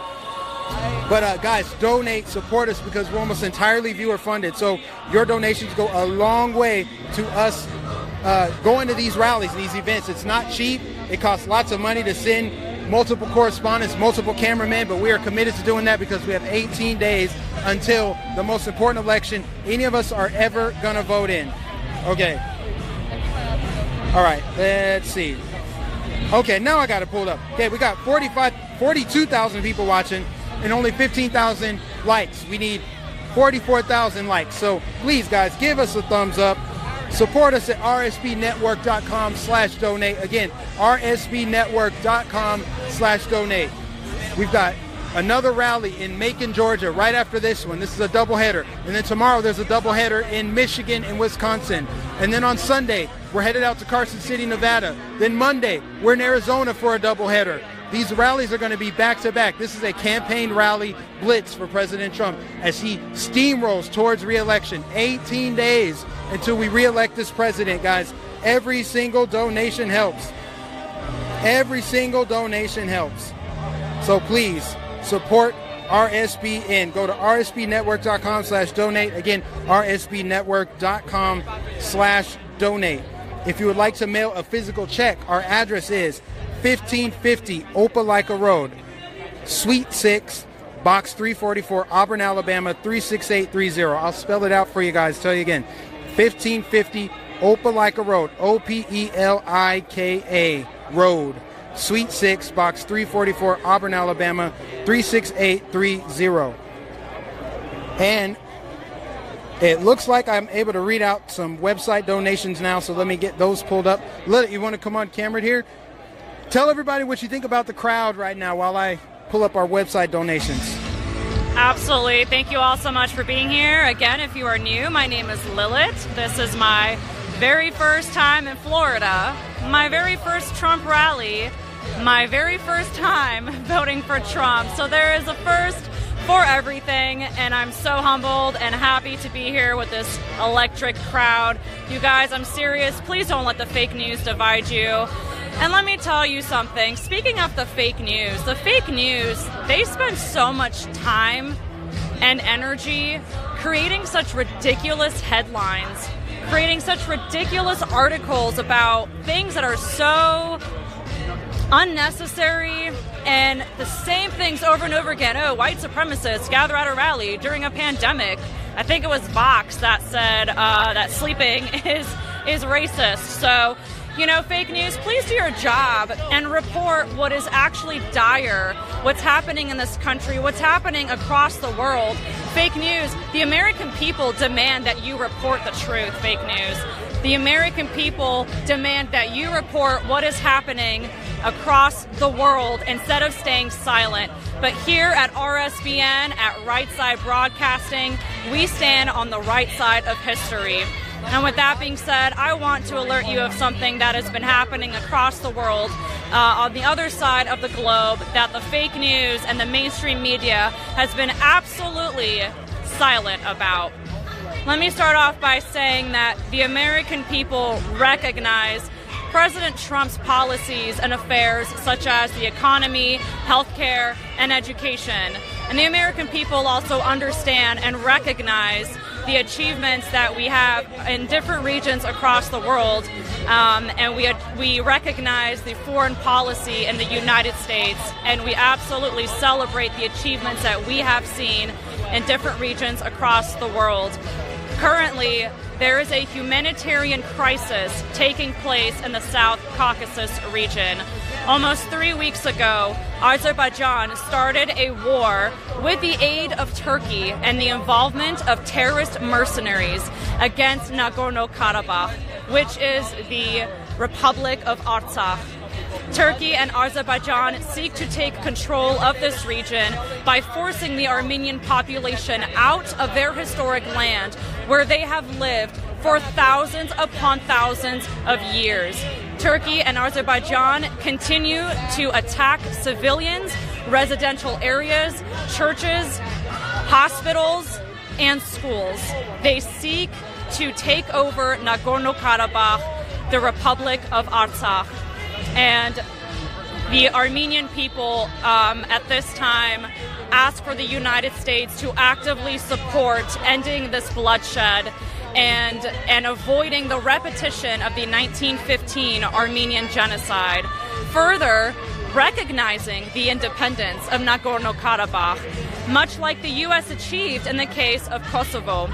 This will not only ensure the safety and security of Armenians, but this will also serve as an example for countries across the world to recognize the independence of Nagorno-Karabakh. To all of our Armenian friends, followers, loved ones, the diaspora, I'm telling you, we are stronger now ever than before. We are stronger now than ever before. To my Armenians, everyone here, I'm sure, knows an Armenian, is related to an Armenian, dated an Armenian, has been to Armenia, has heard of Armenia.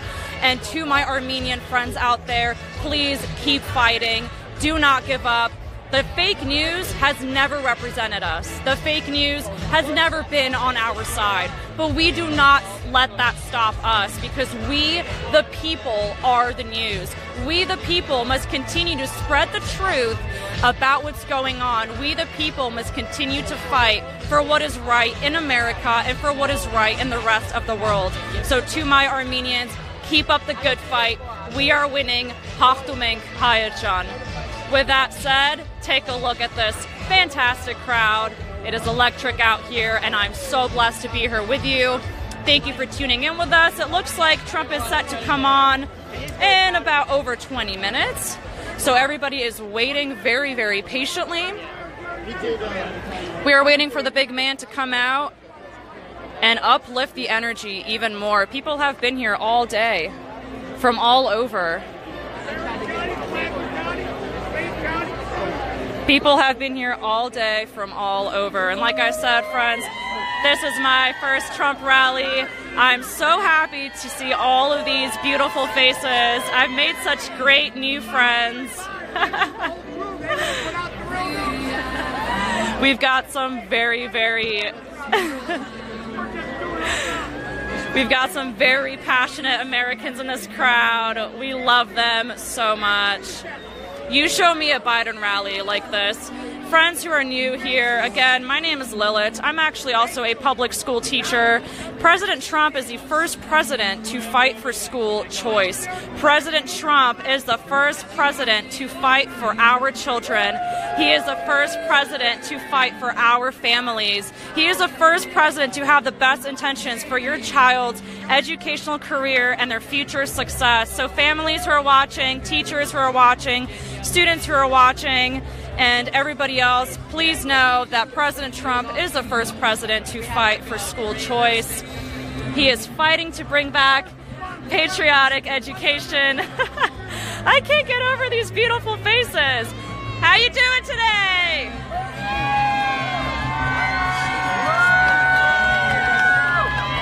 You good? 4 more years! 4 more years! people. It would really make the Liberals cry if they said 12. Thank you so much, Lilith. We love having Lilith here, guys. What I want to do now is read the website donations. I want to thank everybody that donated via the website. And I got a link forwarded to me so I can read them to you guys today.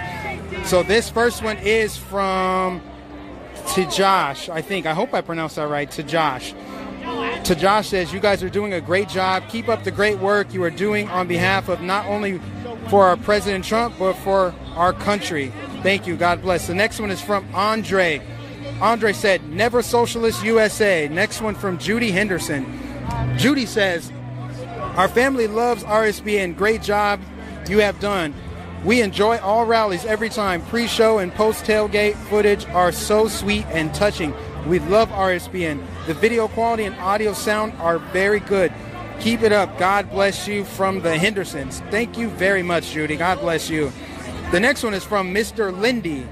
Mr. Lindy says, you guys are giving us our voice back. We're so glad you're here for freedom-loving Americans all over the world. Thank you so much. The next one from Gina Green. Gina says, thank you for your great coverage of our president. I've been reaching out to him and his staff asking them to give your network a shout out. I think that if he and his staff get requests from your viewing audience, it may help. I love my God, my country, as a legal immigrant, and my president. Continue the good work. Thank you so much, Gina. I think it is very important, actually, that you, the viewer, reach out to the president, flood his mentions on social media, and tell him to give Right Side Broadcasting a shout out. Show him that we support him and that we are the only network on the risers that cover him fairly. As you see, we are the only ones up here that has a crowd chanting 4 more years. They don't care about any other press up here. They care about us because we're the only ones that tell the truth up here. We're not total liars. We don't lie at all. We're here to tell the truth. Telling the truth has never felt so good. It's never been so easy. And it's never been so important. Moving along, Remy Hernandez says, I just want to be anonymous. Oops, my bad. Oops, sorry about that. Anyway, I just want to be anonymous. Thanks. We love our country and our president. Continue your good work. Next message. I want to make sure they don't want to be anonymous before I read them out. Sorry about that. This person does not want to be anonymous, so I'm going to go ahead and say the name. Fred. Fred says, hashtag God wins. Jesus saves. Holy Ghost seals the deal. Thank you very much, Fred, for your donation. Next one. Robert says, thank you. Please keep the broadcast going. We need honest red reporting. Capitalized red. Red reporting. Do you mind if I stand in this corner real quick? Just real quick? Yes, go for it. Go for it. Thank you. Next one is from Blues Power. Blues Power says, keep up the good work, RSBN. Next from Yale Goodman. Yale says, thank you for doing your patriotic duty. Next up from Burnell says, I wish I could give more, but I'm retired. Thank you for all that you do, and God bless. Burnell, thank you. Every dollar helps. Every penny helps. We're almost entirely viewer funded. We do not take money from big corporations or globalist billionaires that want to destabilize our country. We're almost entirely viewer funded. This is your network. This isn't our network. It's your network. We're going to win this fight together. So even if you can only give a little bit, we still appreciate it. We're grateful for it. It allows us to hire new, great, awesome, articulate correspondents, patriots like Lilith. Next one from Nigel. Nigel says, riding the Trump train. Mamada Gosh is the next one. Says, make America great again. We got Lillian. Lillian says, I love this network. You all work so hard and you send out positive vibes for Trump and America. And I think it's wonderful. I support my president and I love him and his love for our country. I watch this network for every rally. Keep up the great work. Karen says, Karen didn't leave anything, but thank you, Karen. You did donate, so I want to thank you, but you didn't leave a message. But God bless you anyway. Maria says, I'm so grateful to y'all because your coverage is the best. Seeing crowds is just as exciting as seeing Trump because we feel a part of it. God bless y'all and keep going. Let me just tell you, this is what we do. This is part of the experience. You're going to get the experiences if you are here. We show you the crowd. We provide interviews. You get the Pledge of Allegiance, the national anthem, President Trump's speech in its entirety, start to finish, no interruptions, no spin, no nonsense, news reporting. Restoring integrity, trust, and truth to the media. That's what we need right now. And you're a part of it. Your donation literally will send us to the next event. As President Trump is on a campaign blitz right now, campaign rally blitz. He's going from city to city to city to city, back to back. We got Macon, Georgia coming up next. Then tomorrow he's in Wisconsin and Michigan. And the next day he's in Nevada. Then the next day he's in Arizona. And then he's going somewhere else after that. 18 days to go. Moving along, we got Lori. Lori says, watch Trump Town Hall tonight. Show NBC how much you support him. Okay, that one came in yesterday. But thank you for your donation. And then also Todd. Todd said, y'all are the best. Keep it up, MAGA. Dustin says, Viva Trump. Robert says, vote Republican up and down the ticket. Yes, vote red like everything depends on it, because it does. Our way of life is under assault. My very way of life, your very way of life is under assault. Direct assault from the socialist left.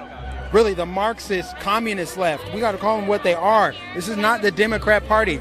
This is literally the Communist Party of the United States. They want to turn us to the USSA. Ain't going to happen. We're going to re-elect this president in 18 days, and that's just the way it's going to go. There's nothing they can do about it. Nothing can stop what's coming. Somebody knows what I just said there. Nothing can stop what's coming. Christina Maxwell says, thank you for covering all the rallies. Our family watches every rally with RSBN. We love the whole RSBN crew. Kathy says, thanks for all you do. Keep up the great work. Danny says, thank you, RSBN, for bringing us the news that the other networks try to hide. God bless America, God bless Trump, and God bless you. God bless you, Danny. Thank you very much for your donation. Pamela says, thanks for reporting in a manner that's honest and without spin. Our only spin is in favor of protecting the United States of America. So we are absolutely 100% biased in favor of the United States of America. And we will never sway from that, ever. Ever. Francis says, God bless you all for bringing these rallies to us uninterrupted. Kimberly says, with you all the way, President Trump. Thanks for staying true to yourself on purpose. Donna and Steve says, thank you from Massachusetts. Great job, RSBN. Joseph says, thank you, RSBN, for what you do. From an American watching from Hong Kong, supporting the best president ever, Donald J. Trump. Jeffrey says, RSB rocks. And Joe Don says, thank you guys for enthusiasm, dedication, and time in broadcasting President Trump's peaceful protests, real news and headlines. Also, kudos to your camera work in panning around the crowd is awesome to watch, as he's literally doing that right now. So poetic, so perfect. You'll love to see it. Shannon says, thank you, RSBN. Keep up the good work, Trump 2020. Patty from Florida says, vote red, remove all Democrats. Amen to that. Shout out Diamond and Silk for that one. Dennis says, God bless America and President Donald Trump in Jesus' name, and God bless Canada too. Go Trump. Canada needs their own Trump. Got to get rid of that coward Trudeau. Blackface Trudeau up there in Canada. He's a coward, bending over for the leftist mob. He's weak leader. Maria says, thank you, RSBN, for a great job. Frank says, join in making America great. Ronald says, Ronald says, doing a great job. Thanks for all the live Trump rally broadcasts, and thanks for the notifications so I don't miss anything. Wish you would come to California sometime soon. We go wherever the president goes. Lord knows he should go to California. The way I see it, every state should be in play. Every single state should be in play, because the left has rumbled these states. Everything they touch turns to rubble. Quite literally, everything they touch turns to rubble. Look at the urban decay across America. Chances are a leftist runs it. Robert says, incredible reporting. You need to go large. It's your donation, Robert, that keeps us not only in business, but helps us grow. Everywhere we go, people recognize us. We can't even drive through town. People recognize us at restaurants. People recognize us at the airport. People recognize us everywhere we go. It's because we're growing. The truth is spreading. The truth is expanding. The truth is going to win. In the end, we win. Martin said, America can be called the second Israel. It is paying a price for the victory of God and humankind, no less. The Trump movement is not only liberating the middle class and the common citizens, but also affects the freedom of God himself in our own lives. The degree of our liberation is the degree of his liberation. That is what love does for his children. In love, there are no barriers. That's why it's called his story. For the first time to watch this degree, the current White House stimulates the shattering. Sorry, I'm having trouble here.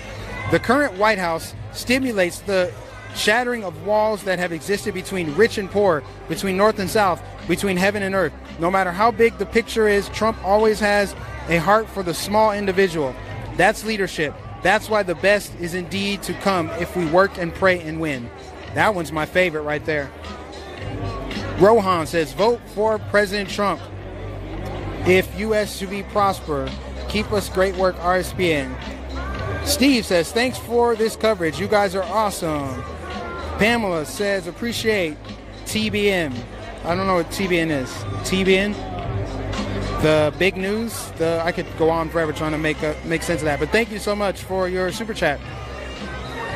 Jenny and Bradley says, blessings on all you do for our country. And you are always our first choice for watching the rallies. Great job.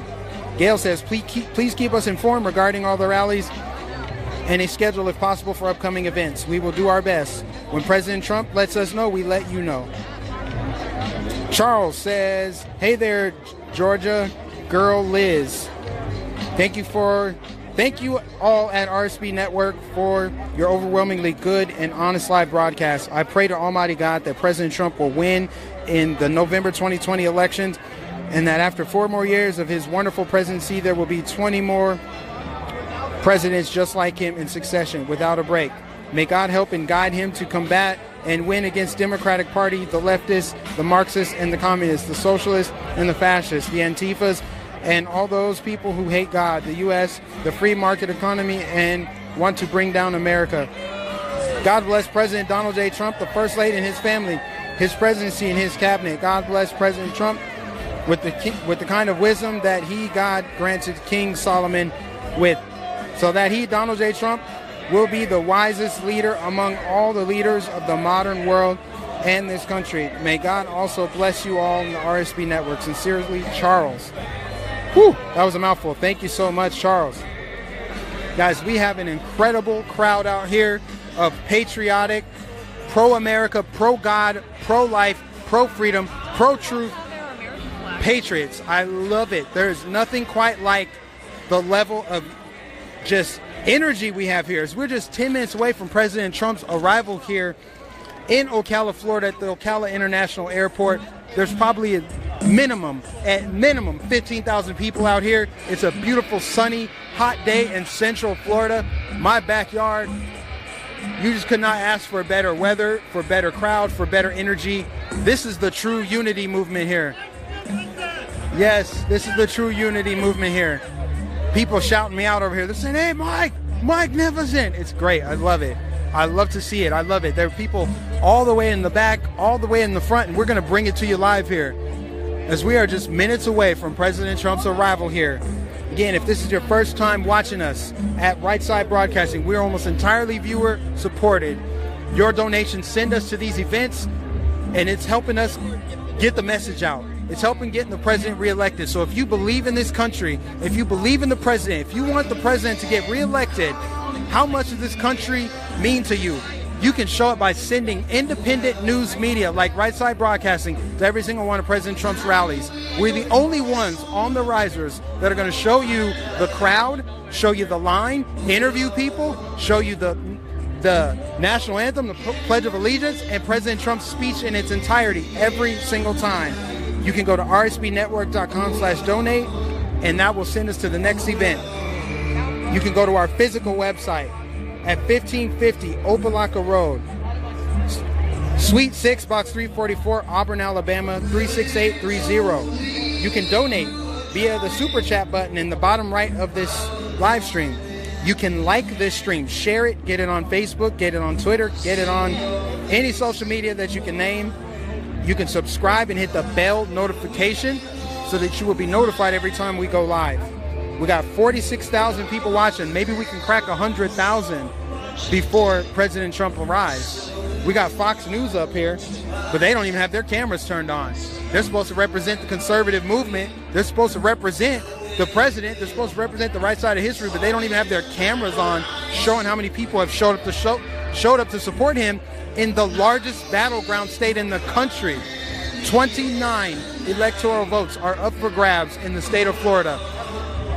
And if you show the size of the crowd, how can President Trump be down in the polls? How is it even remotely possible that this president is down in the polls when you've got a crowd of 15,000 or more in Central Florida, Ocala, Florida, the place Sleepy Joe's supposed to be winning? We're the ones that are going to show that. So if you believe in that and you want that truth to get out, then you need to share RSBN. Share this stream. Get it out there, guys. Get it all out there.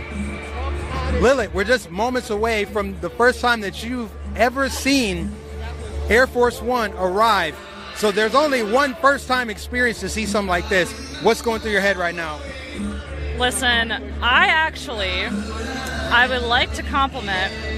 I would like to brag for just a minute, if you're okay with that, Mike. Okay. I have seen Trump before. I've seen him a few times at his golf course in Sterling, Virginia, where he goes and golfs every weekend, and the dementia supporters come out and they yell and they say GOP is a cult and Trump has killed 200,000 people, and it's so fun. And then every weekend when Trump's going golfing, he comes out in the motorcade going back to the White House, and he just slows down and thumbs up and waving to us. It is so crazy. I also saw him actually at Walter Reed the day before I interviewed with RSBN. So President Trump surprised everybody in his motorcade. The Secret Service came out. There were like 80 police officers and Secret Service who were blocking the roads, and we're going, what's happening? People thought maybe Mike Pence was going to come out. People thought maybe, I don't know. We did not expect to see President Trump himself in the motorcade. Can I say something really quickly about how President Trump came out in the motorcade when he was at Walter Reed, and how the media said he's putting his Secret Service members at risk? You mean to tell me he put the people at risk who are willing to take a bullet for him? Their job is to take a... Right, he's wearing a mask, but those people were literally there to take a bullet for him. You mean to tell me they're worried about getting the sweet and sour sniffles? Come on, man. Come on, man. Come on, man. Joe, Look, Fat. You lying dog-faced pony soldier. Look here, Fat. Here's the deal. Here's the deal. The deal is Walter Reed was massive. The roads were blocked off. They eventually had to fence down the streets across from the Walter Reed Hospital because of the amount of patriots who were there. I'm telling you, there were hundreds of patriots. There were hundreds of people showing support for President Trump and praying that he recovers, which he did like a boss, because he's an alpha male. Nothing can stop him. He is unstoppable. But that, I've seen President Trump just a few times in his motorcade. And the next day, I came back out the day they were releasing President Trump from the hospital. And within, 5-10 minutes of my arrival... The rest was history, ladies and gentlemen. The rest was history. I showed up with my Armenian flag to show support, Armenians for Trump. I just wanted to show that, Armenians are here and we support you, and we want for you to support what's going on in my country. And within 5-10 minutes, Mike says, do you want to interview with us? I said, absolutely. And the next thing you know, I'm here as a correspondent. God does amazing things, absolute amazing things. Please do not feel that the fake news defines us. They don't. They're trying to break us, but they're actually, in return, breaking themselves. That's right, because this is incredible. I don't think we had this kind of energy 4 years ago, did we? Not even close. And let me touch on God a little bit, because God is always at the center of everything I do. Every day I wake up, I thank the Lord for waking me up. I thank my Lord and Savior, Jesus Christ, because without him, none of us would be here. Freedom is our birthright, given to us at birth by God. Okay? I think Air Force One is nearby. Matter of fact, there she blows. Air Force One is right up there. I think we can get our cameras to to show you guys. I see the light. He's right there. You do? Oh yeah, he's right there, right through the middle. See the far flag on the far right? Move over to the second one. Yep. All right, guys, we're going to show you the Air Force One as it arrives. It looks like it's going to arrive right over here to our right. Yeah, it's going to come on the right. We're on the right side of the risers, right side broadcasting, on the right side of history. And we're doing the thing, the right thing. You know the thing. You know the thing, guys. You know the thing, Jack. We're bringing you the truth, but, you know, God doesn't make mistakes. There's a reason that I'm up here. There's a reason that Lilith's up here. There's a reason that you're tuned in. There's a reason that we are here. And it's to win and protect the most free and prosperous nation to ever exist in the United States of America. I had to duck out of the way there. Don't want to obstruct this. This might be the best view you ever got of Air Force One as it arrives. We are so excited. President Trump is almost here, and I cannot wait to bring this to you live and show you this crowd erupt when Air Force One lands. This is Ocala, Florida, a swing state with 29 electoral votes up for grabs. President Trump is here, and I know he's going to be excited. Of all the rallies I've attended, this is the most high energy by far, easily. Again, if you want to support what we do, support our work, go to rsbnetwork.com/donate. I'm going to read out some super chats. Daniel Hayes, thank you for the super chat. Daniel De Jesus, thank you for your super chat. We got Nafati, thank you for your super chat. We got a new member, True Canadian Patriot, thank you. Other new member, Art Rowing, thank you. Nancy is a new member, thank you. Henry Lee says, God bless President Trump, God bless America. America will never be a socialist communist country. Keep up the good work. Here comes President Donald J. Trump. The eagle has landed, ladies and gentlemen. President Trump is in the building. And look at the crowd. They love it. Oh boy, there he is. Woo. I get goosebumps every time I see it. Oh my goodness. This is incredible. I'm going to go on a limb. Lilith, take it in. What do you think? Oh my gosh, guys, that's a real plane. Seriously. Yeah. It's a bird, it's a plane. That is President Trump in there. Wow, that was incredible. That happened right before my eyes. It was here before I even knew. Tell the audience how you're feeling right now. My heart is beating because this isn't even the best part of the night yet. This is just him arriving. I mean, if you take a look at the crowd right now, they have their phones out, they are jumping, they are singing, they are clapping. You just wait until President Trump comes out. My golly. Wow. I mean, you think about Biden when he's waving at an empty gym. Oh, medic. We need a medic. All right, guys. So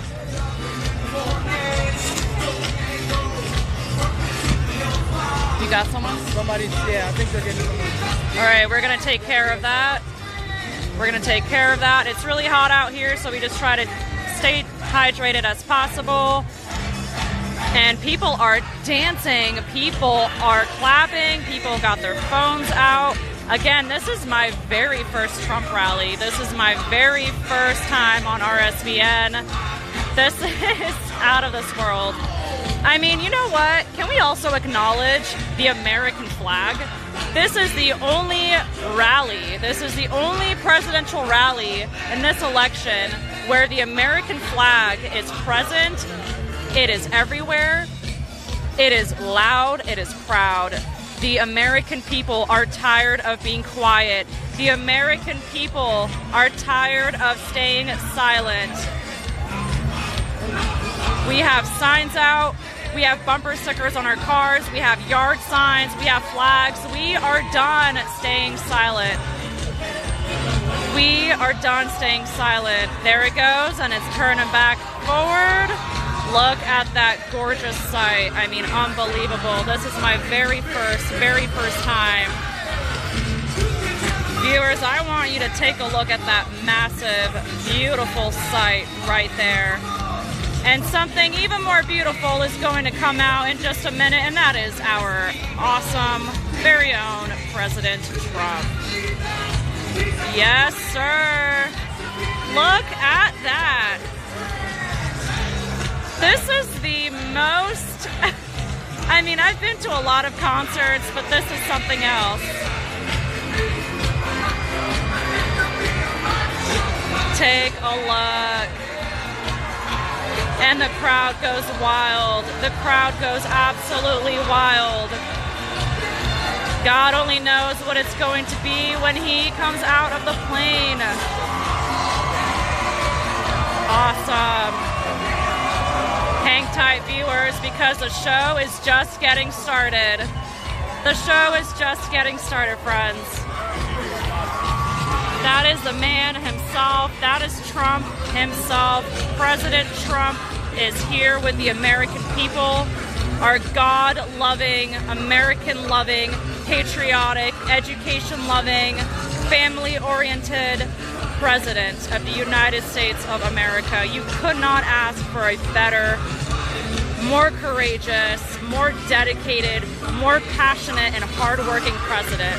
You really couldn't. It is out of this world.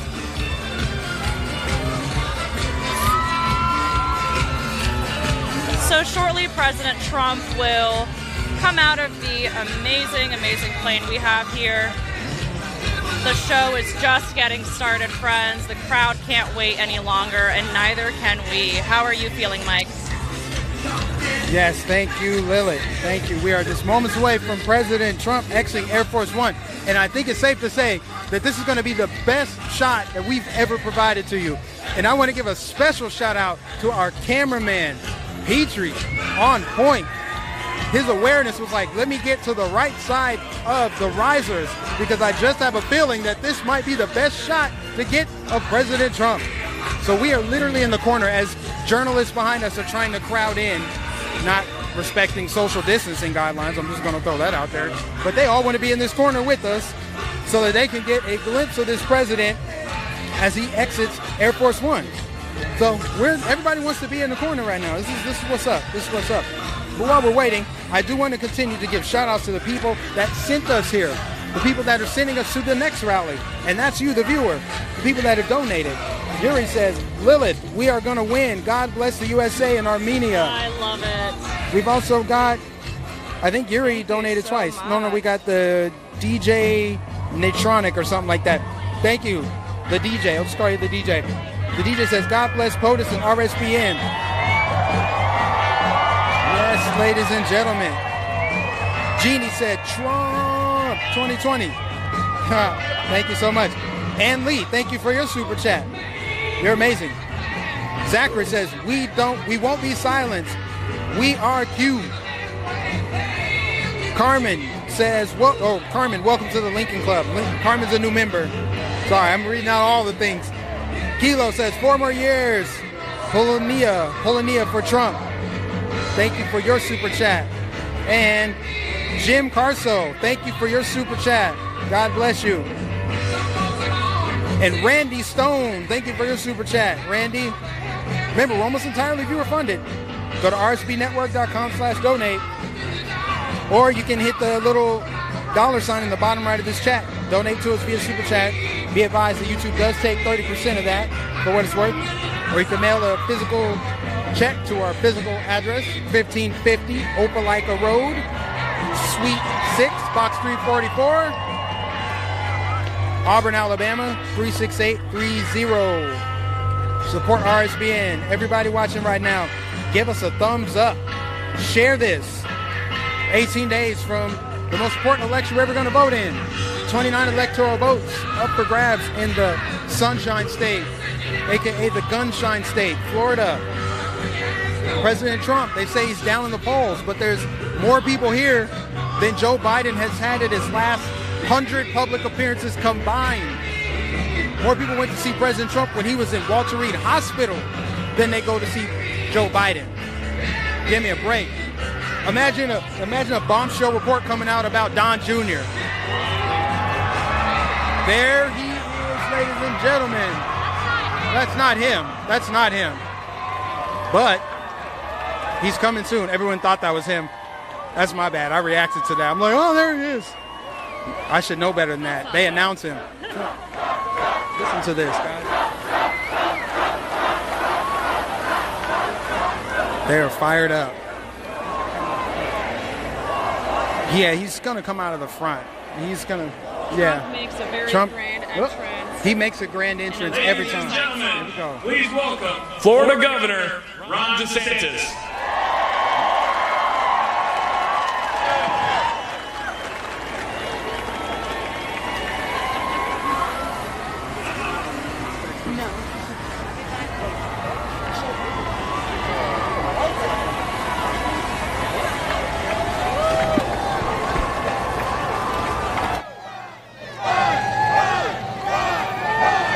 Hello, Ocala. Are y'all ready to win? You know, 4 years ago when the president won Florida, there were 340,000 more registered Democrats than Republicans in Florida. Now, that gap has been closed by 200,000 Republicans. Because people understand the right way to go, and you look no further than issues like we see in Washington with the U.S. Supreme Court. In 2016, the president, as a candidate, put out a list of judges. He promised us that he would appoint strong constitutionalist judges in the mold of Clarence Thomas and Antonin Scalia. And if you were watching this week, I think we can say that he fulfilled that promise when he's nominated Judge Amy Coney Barrett. There should be no more debate. It's time for the Senate to confirm her and fill that seat.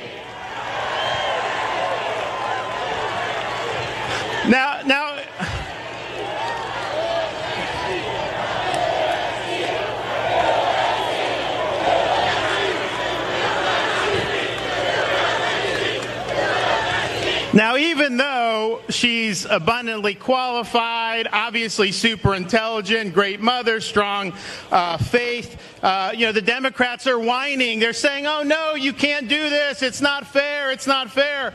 I think about it, I have a 3-year-old daughter. And she's wonderful, but when I play board games with her, she loves Candyland's her favorite. And when we play Candyland, if I win, she gets really upset and she cries. And I tell her, Madison, if you lose, you can't cry. You got to just try to win next time.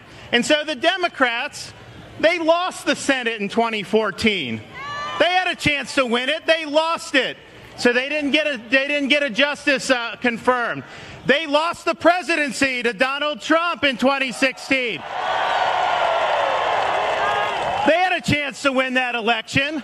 And then even though in a midterm you almost always pick up seats, they didn't take the Senate in 2018. In fact, Republicans gained 2 seats in the Senate.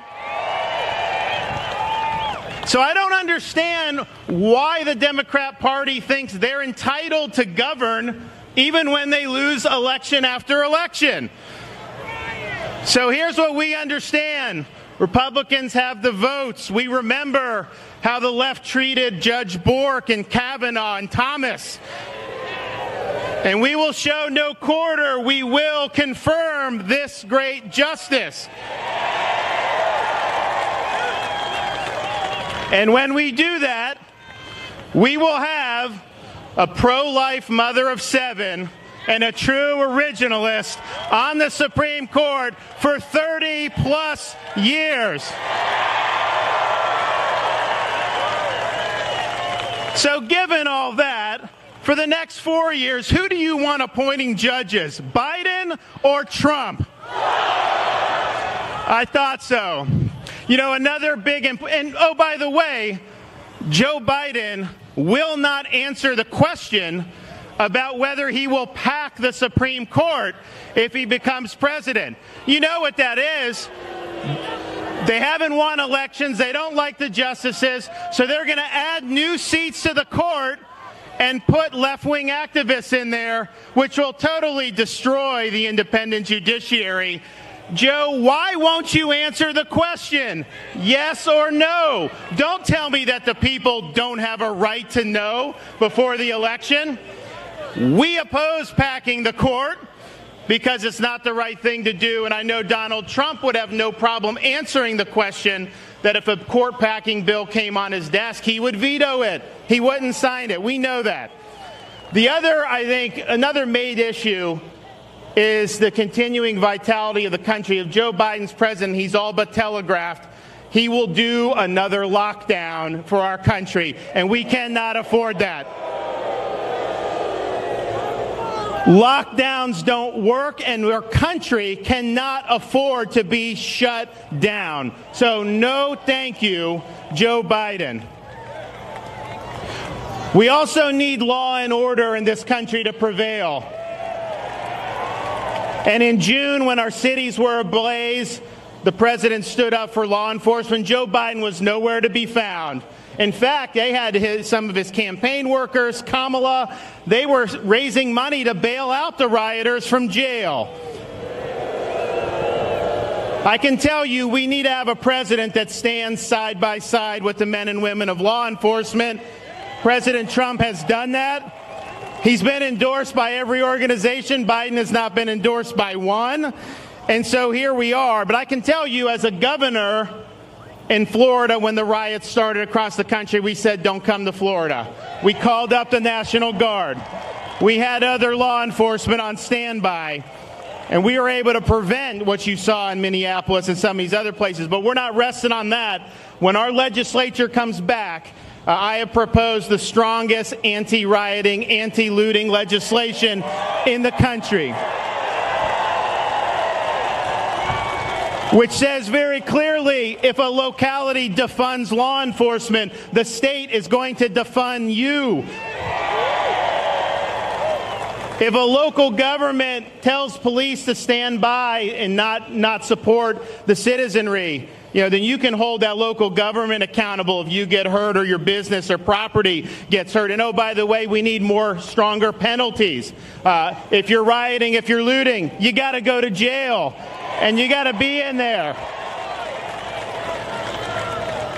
So I just have a few questions, and I hope that you guys are ready to go. But will you pledge to go out and vote between now and November 3rd? Having a little hard time hearing that. Okay. There we go. Will you pledge that when you do vote, that you will support all our Republican candidates running up and down the ballot? Will you pledge to convince your friends, families, neighbors, anyone you know to get out there and vote between now and November 3rd? And will you pledge to do all you can in addition to voting in order to re-elect Donald Trump, President of the United States? And if you do that, and if you come out and you get your friends and you get your family and you get your neighbors to come out, you're going to go into Election Day, and oh my gosh, the media, they're going to be so excited because they want to get this guy out of there. They're going to believe all these polls just like they did in 2016. They're going to be giddy. And then Florida comes in, and they see the margin going down, and then the panhandle comes in, and all of a sudden CNN, they start to get cry, and they don't appreciate because they know that the election is going to be 4 more years. Thank you, guys. God bless you all. Thank you. Thank you.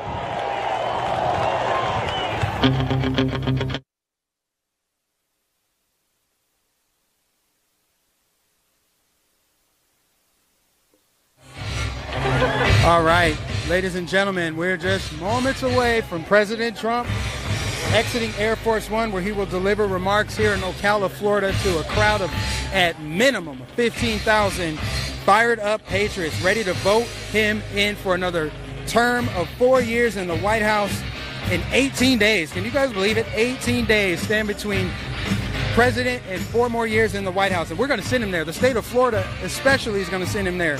29 electoral votes up for grabs. We are so grateful. We just heard from our governor, our great governor, Ron DeSantis. Ron DeSantis, who was elected over the corrupt fraud Andrew Gillum just 2 years ago. Thank goodness I was influential in helping shape that election.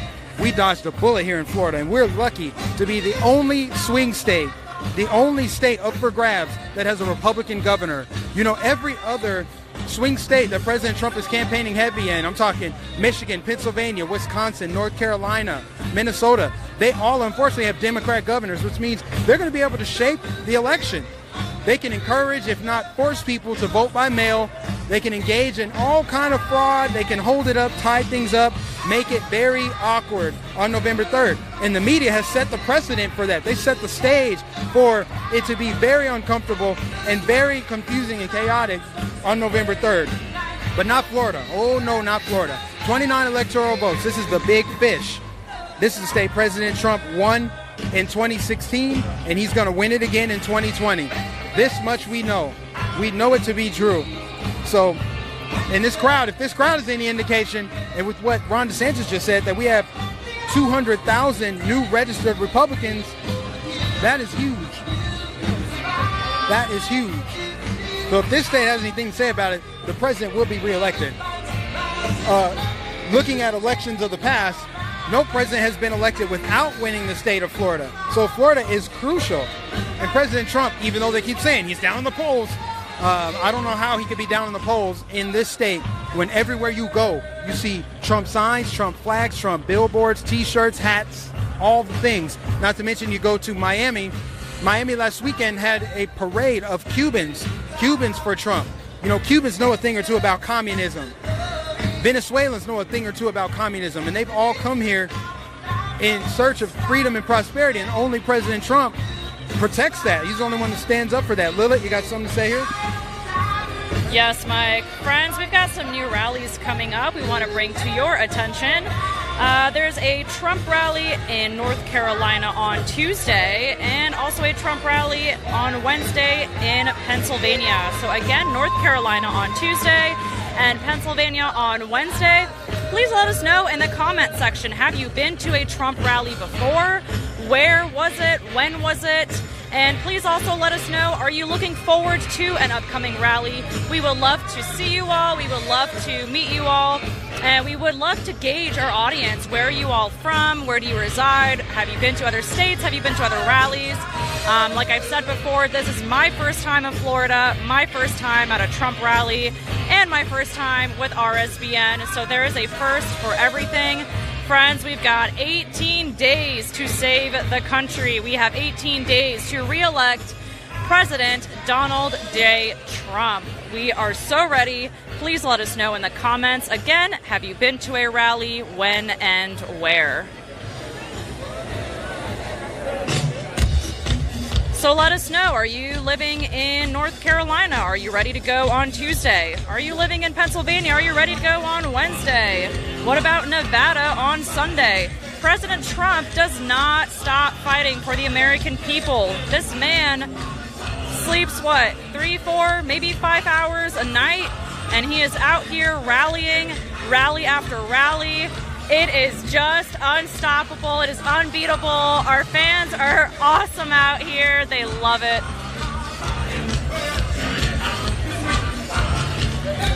So it looks like President Trump is set to come out anytime now. Secret Service is out.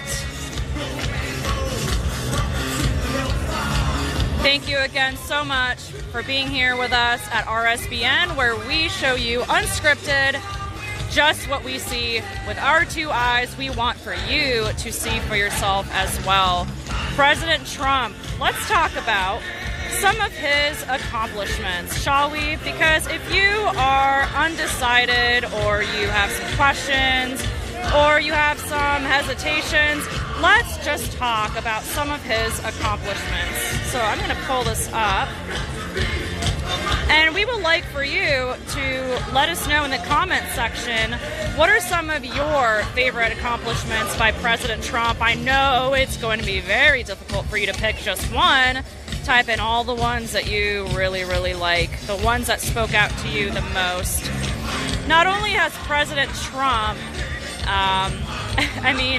he signed 3 peace treaties, he has been nominated for 3 Nobel Prizes, but all those aside, he has appointed 53 judges on the 13 U.S. circuit courts. That is huge. That is huge. By December, Trump nominees made up roughly 25% of all U.S. circuit court judges. That is incredible. We are making big moves.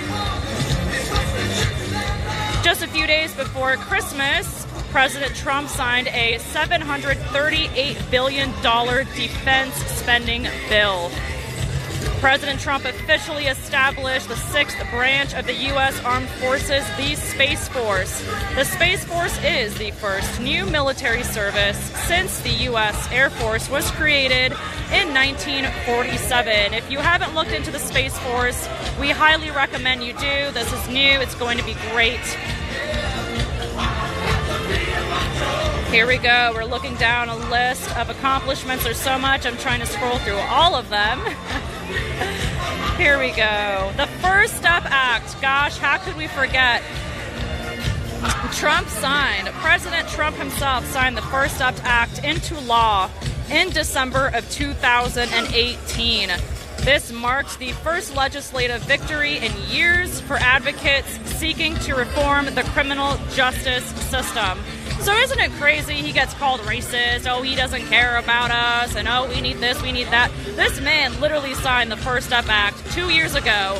And people are going on to his town hall meetings asking if he'll condemn white supremacy. I mean, they are just buffoons. But let's see. Let's keep going. Oh, yes. Defeating ISIS. Oh, my gosh. Defeating ISIS. President Trump, he took down Baghdadi and Soleimani. Those were huge. Could not have been done before. They weren't done before. First president to do something about ISIS. Let's see what else we got. Trump in 2016 campaigned on reducing undocumented immigration. He pledged to take a hardline approach. The Trump administration's zero-tolerance policy on illegal border crossings led to the separations of at least 5,500 families. We are keeping our borders safe. We are placing Americans first.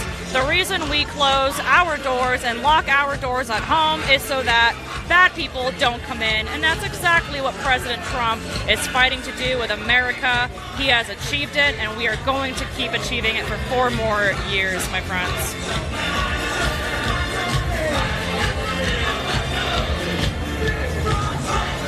Let's see. Here we go. Let me give you guys some more Super Chat shout-outs here. Thank you, Lilith, for all the work that you're doing here. We got Sai Nguyen, Vietnamese support Donald Trump will be reelected. The awesome guy is chosen. Thank you, Sai, for that Super Chat. You're amazing. Crane Lives, Florida for Trump. Yes, Florida is going to send this president to the White House. The President of the United States, Donald J. Trump. And I'm proud to be an American, where at least I know I'm free. And I won't forget the men who died, who gave that right to me. And I gladly stand up next to you and defend her still today.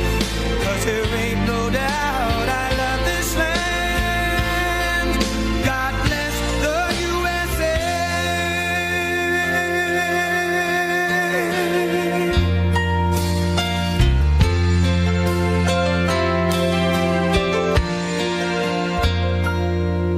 From the lakes of Minnesota to the hills of Tennessee, across the plains of Texas, from sea to shining sea, from Detroit down to Houston and New York to LA, where there's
thank you very much. Unbelievable. Can you believe how many people look behind the fake news? Can you believe how many people are back there? I wish they'd turn their cameras. You want to turn the cameras around, show that is a lot of people here today. You know, they never report that. They won't report it. There are thousands of people behind these people. Why do you give them the good location for? Got to talk to our people about that. Why are we giving the media the good location? Anyway, thank you very much, and thank you to Florida. We love Florida. And it's great to be back in this magnificent state. You know, I live here too, you know that, right? With thousands of loyal, hard-working, great American patriots. So, 18 days, can you believe it? 18. Think of that, 18. Like around 4 years ago, I'll never forget, January 20th, I stood up in the great White House. First night, First Lady. I stood right next to the Lincoln bedroom and I said, can you believe this? And now 4 years goes by. It goes by so quickly, doesn't it? But no administration has done in 3.5 years, no administration has done even close to what this administration has done. None.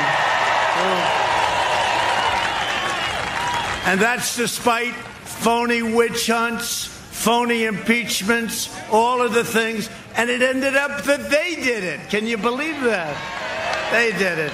But we've done a job, and you've done a job, and we're working together, and we love you all, and we love this state, and thank you very much. Thank you very much. And by the way, we're leading in Florida. You know we're leading in Florida. Right? Thank you.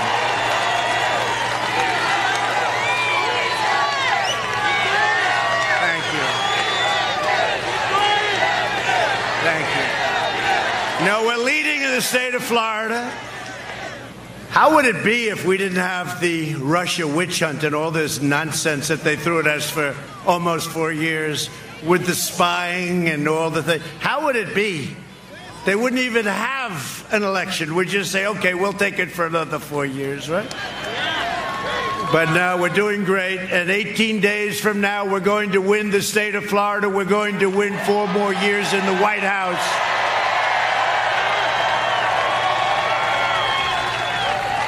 And early voting starts on Monday. We're going to have a red wave, it's called, the red wave. So get out and vote. No, they're calling it a red, these people, look at all those cameras. These people, they're calling it a red wave. They expect there may be, not forget about the word may. They said there may be a big red wave. We will have a red wave, the likes of which they've never seen before, and that includes 4 years ago.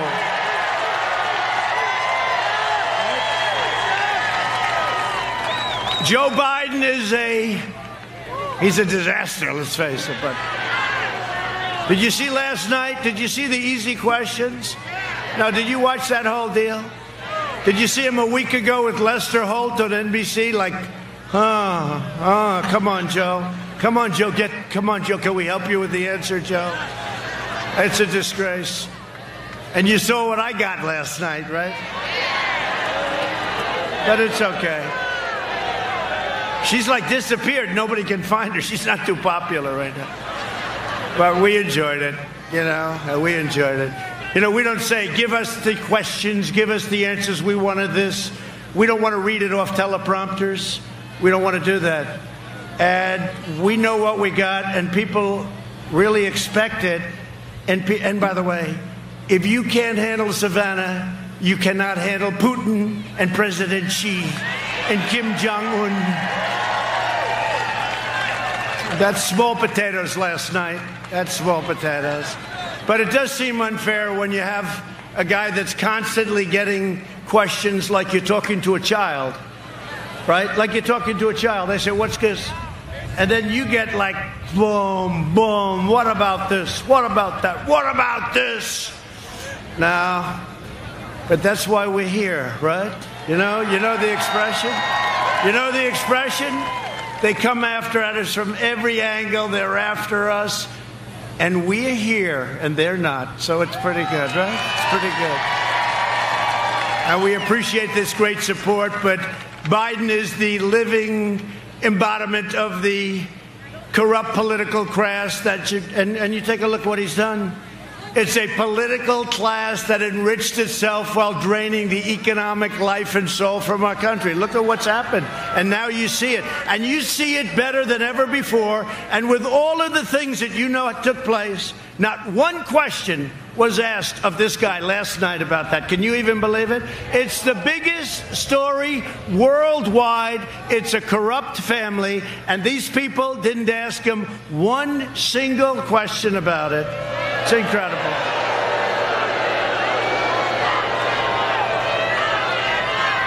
No, it's true. Yeah, lock it. It's true.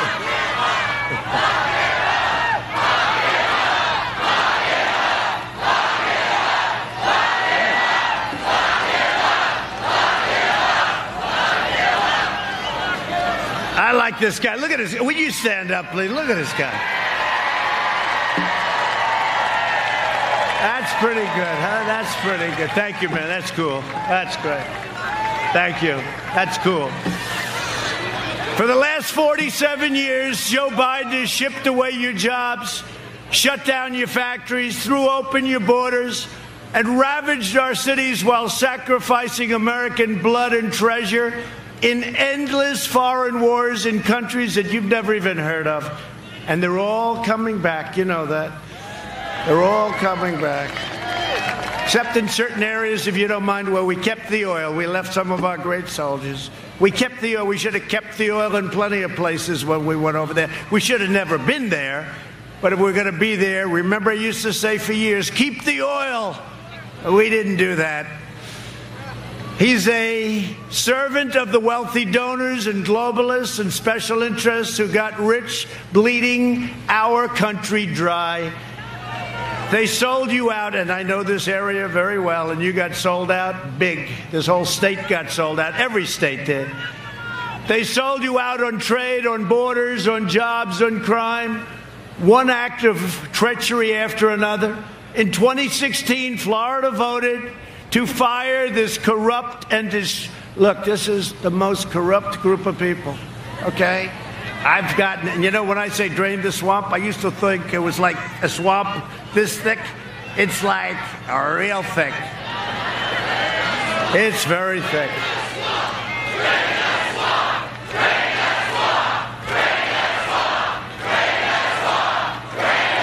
So Florida voted to fire the corrupt and decrepit political establishment, and you elected an outsider as president, and we finally put America first. About time. It's only been about 30 years. This week we learned from newly released emails that Joe Biden has been blatantly lying about his involvement in his son's corrupt business dealings. The highest level.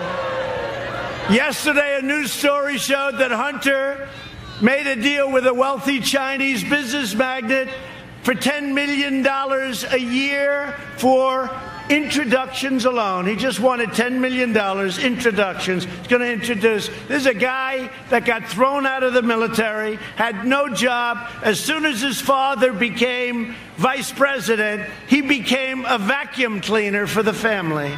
Okay? Hunter also referred to another more lasting and lucrative arrangement, as he called it, with the same Chinese businessman that would be so much more interesting to me and my family. His father, okay? His father. These deals were made after Biden spent his entire career letting China steal our jobs and raid our factories. And let me tell you something, if he ever won, China will own the United States, okay? They will own it. What's happening to China now, nobody's ever seen that. Nobody ever thought it was possible. We've done so much better than them until they sent us the plague. And now we're coming back from the plague. We could have lost 2.2 million people and more. And we lost much. We lost over 200,000 people. We shouldn't have lost a person. What they did to us, we will never forget. Just remember that. We will never forget. But this is all a matter of national security. The Bidens got rich while America got robbed. And you know, I say it, and I sort of said it very timidly initially. And now you see this, they got the guy's laptop. They've got thousands of things. I mean, they're going through it. And I give great credit to the New York Post, for what they did. The New York Post. I don't know how many of you read the New York Post, but it's the oldest paper in the United States. I think it's like the 5th largest paper.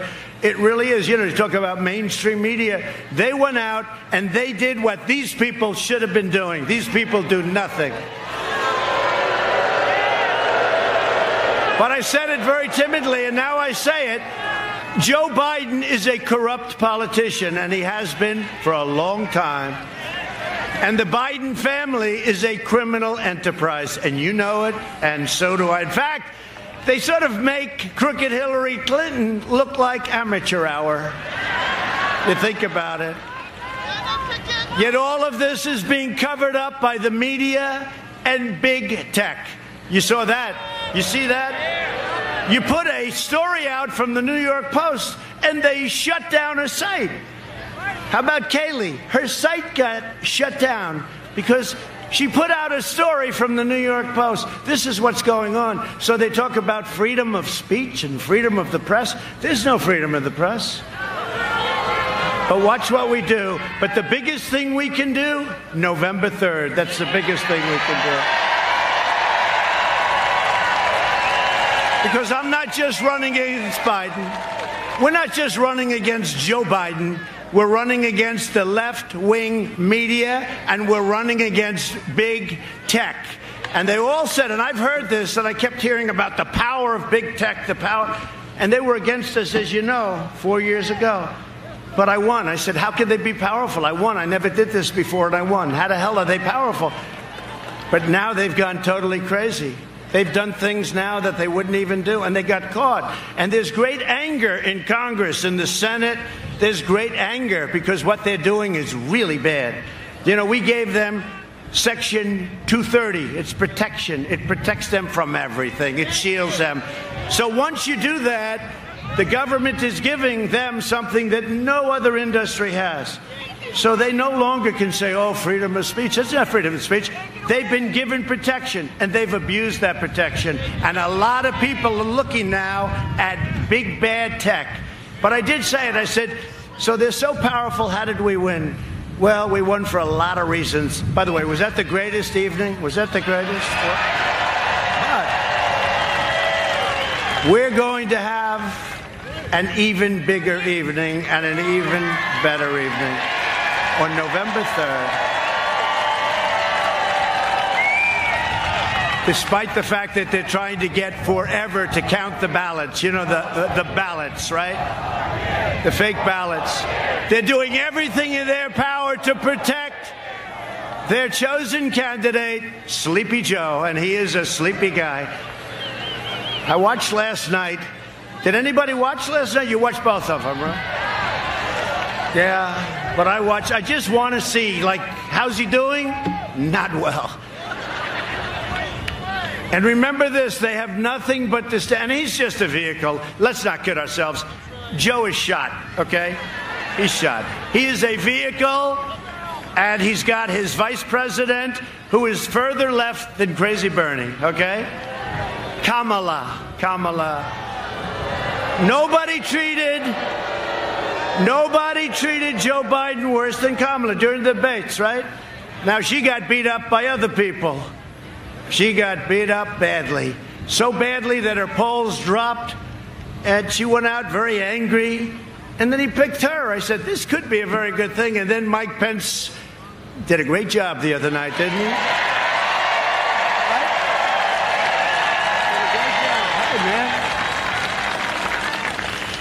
So I have nothing but disdain for what these people have done, and they have nothing but disdain for your values, and you know that. They flood your communities with criminal aliens, drugs, crime, while living behind gated compounds.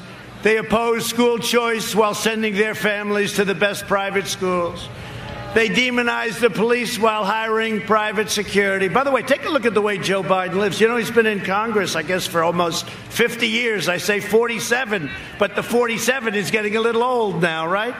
Almost 50 years, and he's got houses, and he lives beautifully. You know, it's okay if you work and you get out it beautiful, but this guy's been a politician.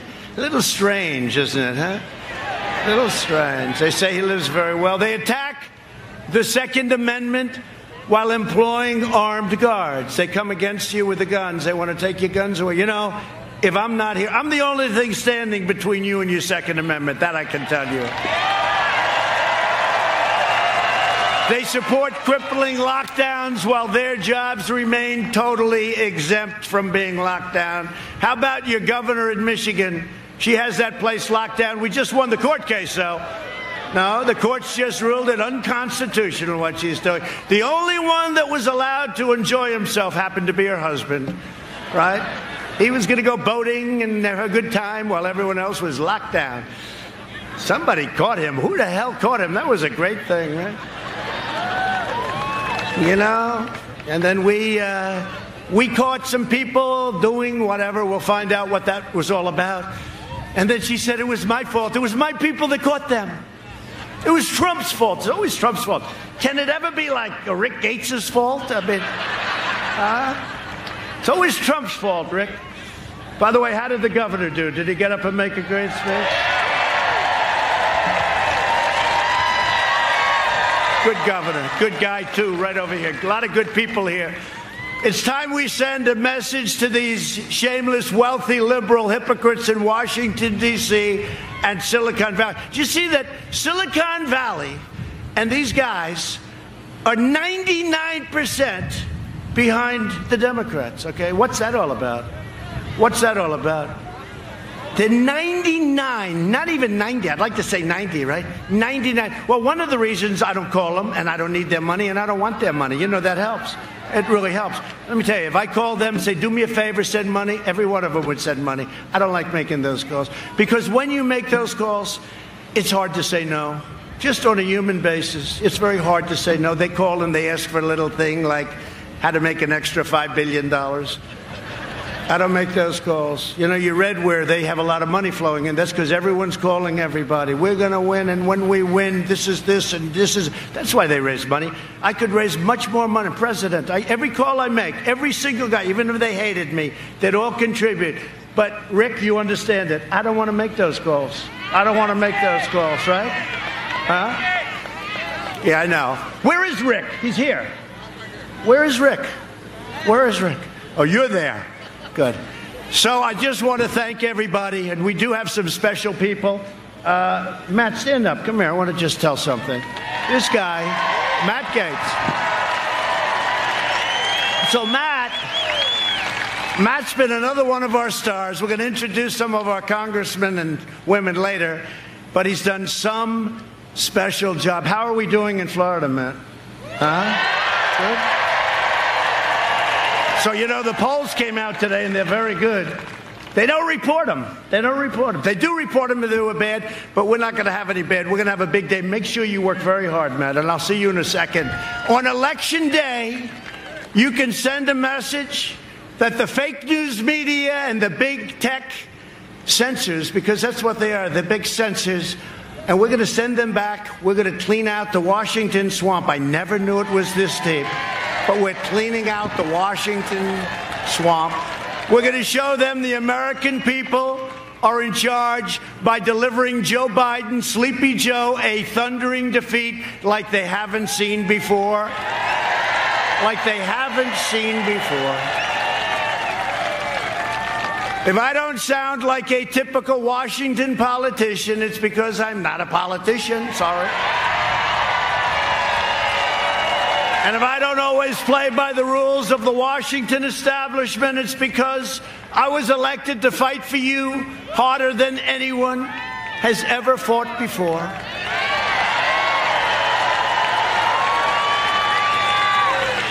This is the most important election in the history of our country. And, you know, I used to say it all the time. I'd say, well, this is important, but the last. And I'm sort of like debating which is more important. Which is more important? Rick Grinnell. Tell me which is more important, Rick. Rick Grinnell, by the way, has done a great job. You know who he is? You know him? What a great job he's done. He's coming with us, I'll tell you that.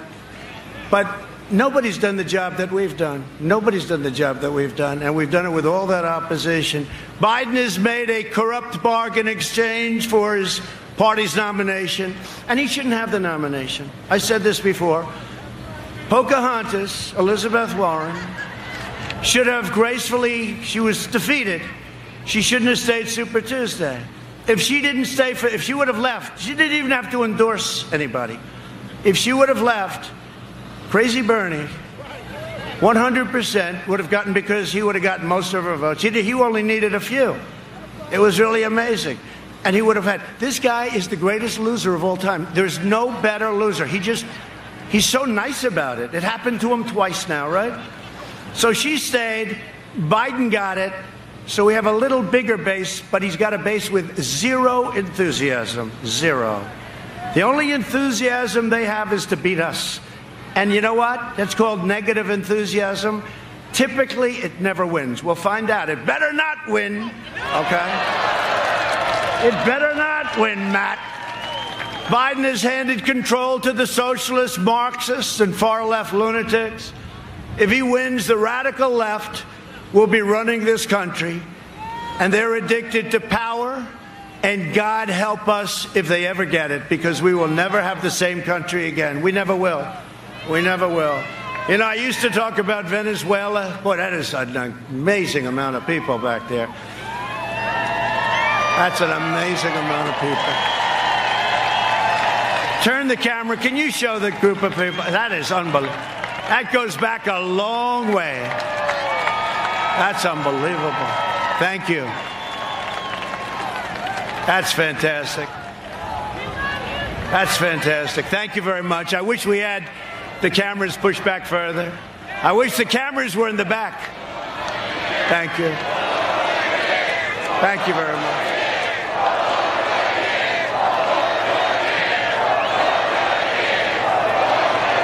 Why don't you drive them crazy? Just say 12 more years, right?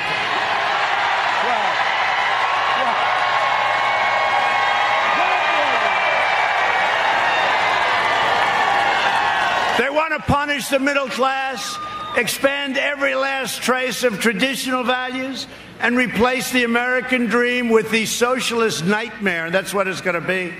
You take a look at what's happened with some of these countries, and look at Venezuela. 18 years ago, 17 years ago, it's one of the richest countries, incredible, tremendous wealth, tremendous natural resources.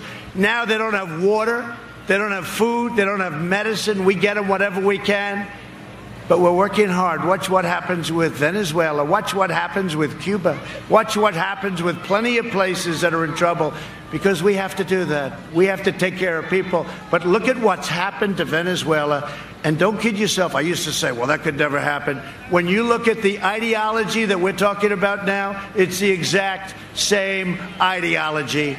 It's the exact same ideology. But it's never going to happen to us, because we're going to have a big, big victory over the next 18 days.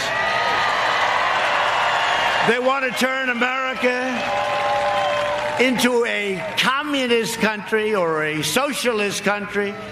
You know, it didn't used to be I'd use the word communist, but now we talk about our country will never be a socialist nation. And now we have to say a socialist or a communist nation, because that's the next step. We're not going to let it happen and ruin the lives of Hispanic Americans and all Americans. We're not letting it happen. We're going to have a big victory. And that'll be the end of it. Because you know what? One more defeat and they're going to accept it.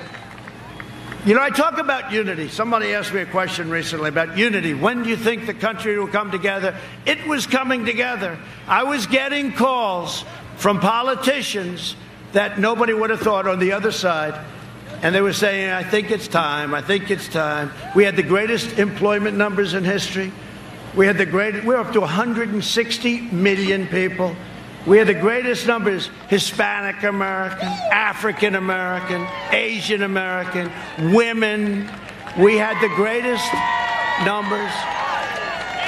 Young people with a diploma from high school, without a high school diploma, with a PhD from MIT. Every single group was having the best numbers. We had the greatest economic recovery. We had the greatest economy in the history of the world. And then we got hit by the plague from China. But I'll tell you, and then we saved millions of lives, and we're rebuilding at a level that nobody can even believe. But we were coming together. And I told the person, I said, the thing that's going to bring our country together is success. And it was happening. And until that artificial, horrible situation came in, it was happening. It was happening like never before. And had that not happened, you would have seen great unity. And by the way, the last administration had no unity. Look at St. Louis. Look at Henderson. Look at Ferguson. Look at all of the different, look at Oakland. Look at Baltimore. Look at the things that were happening. People forget. It was a mess. It was a total mess. And then you look at H1N1 that Biden always calls N1H1. I said, no, Joe. Don't do it, Joe. He can't do it. He can't do it. Did you see last night he had to take out the piece of paper? 200 billion. It's not that big a deal to 200. Let's see. I'm not allowed to take out paper. Right? Am I allowed to take out and start reading them to you? Pretty amazing, huh? Pretty amazing. He rips out that paper. You know why he does that? Because it's not working quite too well. Joe Biden and the Democrat socialists will kill your jobs, dismantle your police departments, dissolve your borders. By the way, our border now is the strongest it's ever been, 400 miles of wall. And Mexico is paying for the wall, by the way. They like to say Mexico's, you know, we get the wall. We're up to almost 400 million. It's almost complete. It'll be complete very soon. And really, that's why we have such good numbers now, the wall. You know, they used to say, we don't want a wall, we want drones. Oh, that's great. You can watch people pour into our country. Right? But we got the wall done. And I'll tell you, and Matt and these guys, they really helped a lot. They were warriors. They helped a lot. That was not easy. That was not easy. And Ron, that's right, we forgot. Ron was a congressman. You know, he came to me and said, sir, I'd like to run for governor. I said, well, I could, understand that, but you got a long way to go. And he said, no, I'd like your endorsement if we have your endorsement. I said, look, Ron, let's think about it. Anyway, he's a great guy. Harvard, Yale, smart. I said, all right, Ron, I'm going to endorse you. Who the hell knows what's going to happen? Boom, I pressed it. He went from 3 to 71 in one day. And then he had an impossible person to beat. You know this guy? How's he doing, by the way? How's his opponent doing? He was going to be the future of the Democrat Party, his opponent. I don't think he's doing too well, right? No, not doing too well. Watch, they'll resurrect him. The fake news will say, it's incredible what's happened. He's wonderful. Nah, if he were a Republican, they wouldn't be doing it, but that's okay. But Ron's been a great governor. It was an honor to be with him and endorse him. He's done a fantastic job. The only one better is his great first lady. I like her even better than Ron. But they'll release criminal aliens, raise your taxes, confiscate your guns 100%, destroy your suburbs. They talk about suburban women. Do they like Donald Trump? Yeah, they like Donald Trump. You know why? Because they want safety and security, right? They want safety and security. And they don't want low-income housing built next to their beautiful suburban dream. No, we got rid of it. You know, they had a regulation, all the women standing up over there, they had a regulation that would have destroyed our suburbs. It would have destroyed our American dream. And they came to me, Ben Carson, a lot of good people. They said, sir, it's very tough to terminate it, but why don't we just amend it? I said, I don't want to amend it. What does amend it mean? Make it a little bit better for us, or a little bit? I said, I don't want it amended. I want that regulation terminated. And they terminated the regulation, and nobody can believe it. And they want to drive God from the public square. To defend our Constitution from this madness, I proudly nominated Judge Amy Coney Barrett to the United States Supreme Court.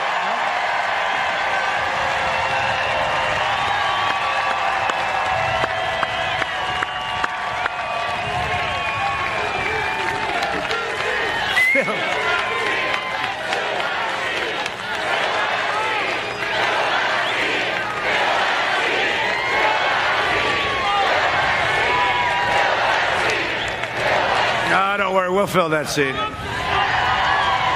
She's done fantastically well. People can't even believe it. What a breath of fresh air, right? Isn't it nice? Isn't it nice? She's fantastic. You know what got me? Her professor, one of her professors, longtime professor, very highly respected all over the legal world, had many, many, many years of students. He said, the single greatest student he's ever had was Amy. And that was pretty good. You know, that meant something to me, right? That meant something to me. It is nice. You know, you're not allowed to discriminate, but I do like smart people on the Supreme Court. Right? Now, Biden wants many people on the Supreme Court. He doesn't want to say, he said, I'll tell you after the election.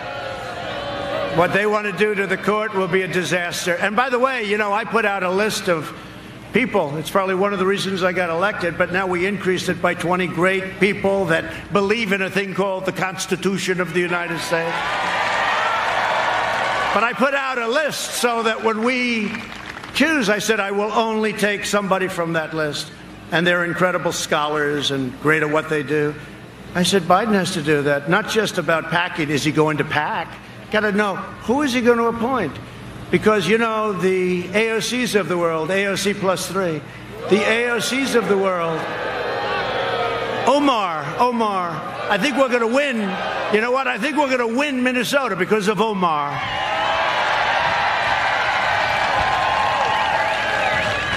Think of it. She hates our country. She hates our country. She comes from a place that doesn't even have a government. And then she comes here, she tells us how to run our country, and she hates our country. And we're going to win Minnesota. First time since 1972. Can you imagine? Hasn't been won by a Republican, but we're doing very well there. Thank you very much, Omar. Ilhan Omar. Thank you very much. She's a wonderful person. No, we got people, it's not even thinkable. You know, it used to be that Congress, they loved Israel. Today, it's almost like the opposite. It's crazy. What they've done to Israel is incredible. Not the Senate, in all fairness. But if you look at the House with Pelosi and these people, it's like they hate Israel. And they believe in Omar, who came in here, married her brother or something, and came in illegally. Come on, Justice. Let's go, Justice. Department of Justice. Democrats will pack the court with radical left judges who will shred our Second Amendment, empower violent mobs, and protect terrorists and criminals. You know that. Biden's agenda would be a catastrophe for Florida seniors. Do we have any seniors in the room? No, I'm not a senior. Okay. I'm not a senior. Yes, I am. Especially for everyone from, I love the place, the Villages. I love the Villages. They fight for us. I read stories every day. They're out there. They're driving those beautiful golf carts, the nicest golf carts ever made. They got golf carts that are better than your car. We love the Villages, and we're with them all the way, too.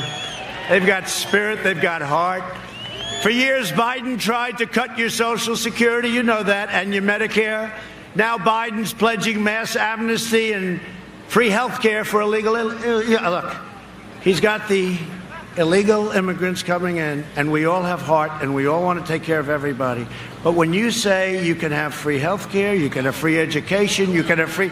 Millions of people are going to flood our country. We're not going to have a country left. So you just can't do it. All it is a magnet. Please come in. So we're sorry, but we will decimate Medicare and destroy your Social Security and destroy your country. While I'm president, no one will touch your Medicare or your Social Security. to reduce the price of prescription drugs. As you probably have heard, and it's not pleasant for me, I have taken on a thing called Big Pharma. They have unlimited money and, in a sense, unlimited power. They're the biggest lobbyist in the world. They spend more money than anybody else, I think, by far. Perhaps the lawyers spend more money. But Big Pharma, I signed the most favored nations rule, which nobody can believe. Because, you know, last year, we're the only administration in 51 years that brought down the cost of prescription drugs. Do you know that? But not much. 1%. I'm not proud of that. 1%, but at least it's something. But the big deal is other countries are paying a tiny fraction of what we pay for the same exact drug. The same pill, 10 cents versus $2.50. And we pay by far more than anybody, and it's us, because they view us as suckers. So I said to Big Pharma, you're going to either do these things and get rid of the middlemen and all of the things that we do. You know, I'll bet you Hunter Biden is a middleman. You know that? I'm just... Right? I'm just thinking. Now, I don't know. You know, the middleman with drugs, the middleman. It's called the middleman. They never say the middleman or woman. They're not politically correct. They don't care. They make so much money. These are the richest people. I don't even know who the hell they are. I'll bet you that Hunter Biden has a piece of that action. The middleman. We're getting rid of the middleman.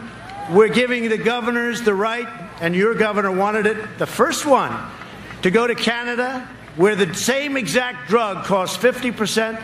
They're going to buy in Florida until the favored nations kicks in, which will be even better. They're going to buy drugs prescription drugs from Canada at 50% off, and you're going to get the benefit. Think of that. Because we have a long-time system that's corrupt, like so many other things, and hard to break, so we're breaking it by letting them go and buy. And we have various states, but Florida is going to be one of them. You're going to go, you're going to buy them for much less. But ultimately, that'll stop, because the greatest is favored nation. So you will have, and you will be paying, the lowest price. We're going to match the lowest price anywhere in the world. You're the biggest buyer, and that's what it's going to be. Plus, we capped insulin costs for Medicare plans at less than $35 a month. It was much, much higher, many times higher. My people did a great job in that. You know, insulin was driving people out of business, and people were dying because they couldn't afford it. They couldn't do it. And every senior on Medicare will soon be receiving $200 to help with the cost of your medicines. And we got that approved, too. We got a lot approved. Nobody has done what I've done for seniors, that I can tell you. We have a lot of great plans, too.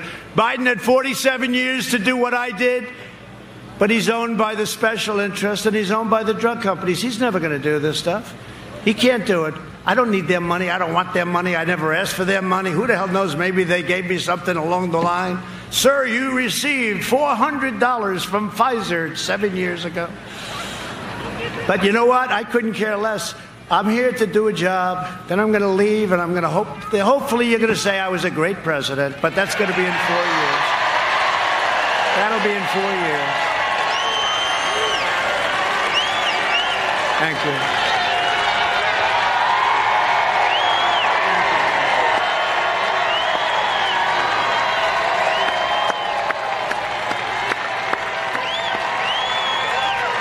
Thank you very much. Under my leadership, we're delivering a safe vaccine and a rapid recovery. We're doing things with FDA. They're giving us approvals in weeks as opposed to years. It's been incredible. If you vote for me, prosperity will surge, normal life. That's all we want. We want normal life, right? Normal. We don't want anything. We want to be where we were 7 months ago.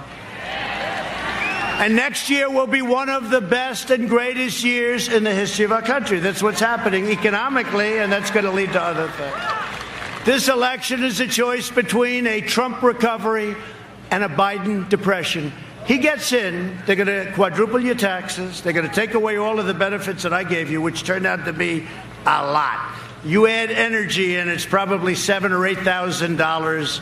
Think of that, $7,000 or $8,000 a year. Did you ever see yourself with like $2 gasoline? Did you ever see that? Did you ever see that happening? How about less than $2? And at the same time, we are now energy independent, and we have millions and millions of people working on energy. Millions of people. Millions of people. No, we're very proud of it. We are independent. We don't have to be in the Middle East. We don't have to be. We're there to protect Israel. We're there to help others. But we don't need it anymore. We used to need it. We don't need it anymore because of what we've done. And by the way, the fracking, this guy, he goes around talking about fracking all the time. I mean, think about it. There will be, under no circumstances, there will be no fracking. Then he gets it.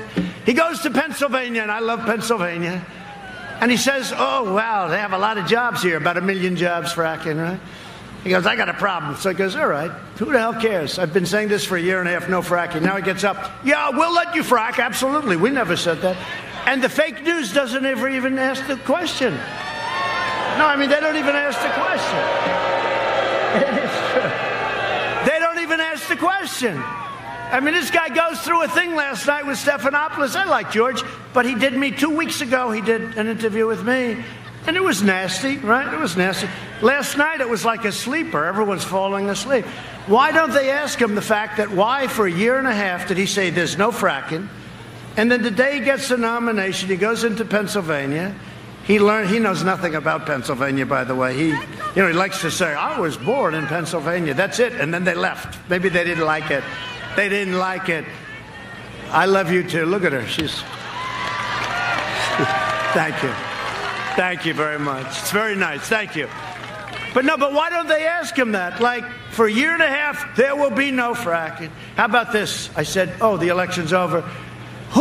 They said, a lot of these people on the stage, the Democrats, they said, who is going to pay for illegal immigrants' health care? Who agrees to pay? And they all raised their hand. You saw that, right?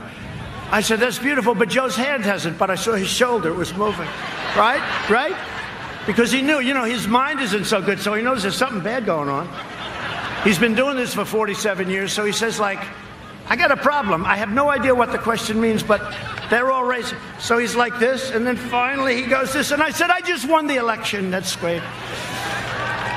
But then they deny it. Then they go and they deny. I've never seen anything, whether it's that or the fracking or other things. They just deny it like it didn't exist. And they get a free pass from our corrupt media. It's a corrupt media. I used to say fake. I used to think that was one of the greatest things that came up. Fake news, right? That was me. But I said, but now I have to go a step further. It's fake and it's corrupt. And a lot of times I leave the fake off because, corrupt is a stage worse.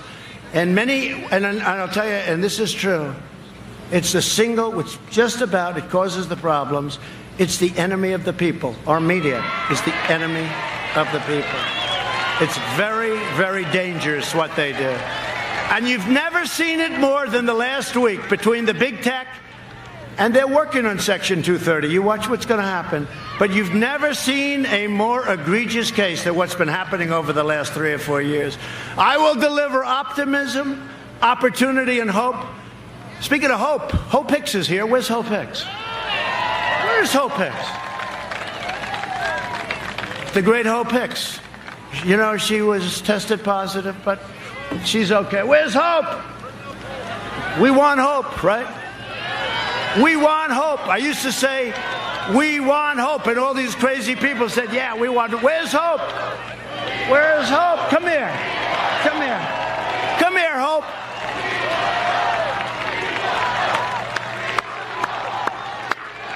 Come on. She's shy, but not that shy. Come on, Hope. Hey.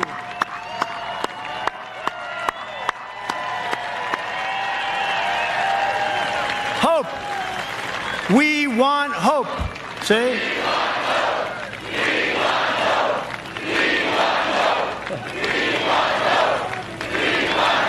We want Thank you all so much, and thank you, President Trump. I have stage fright, so.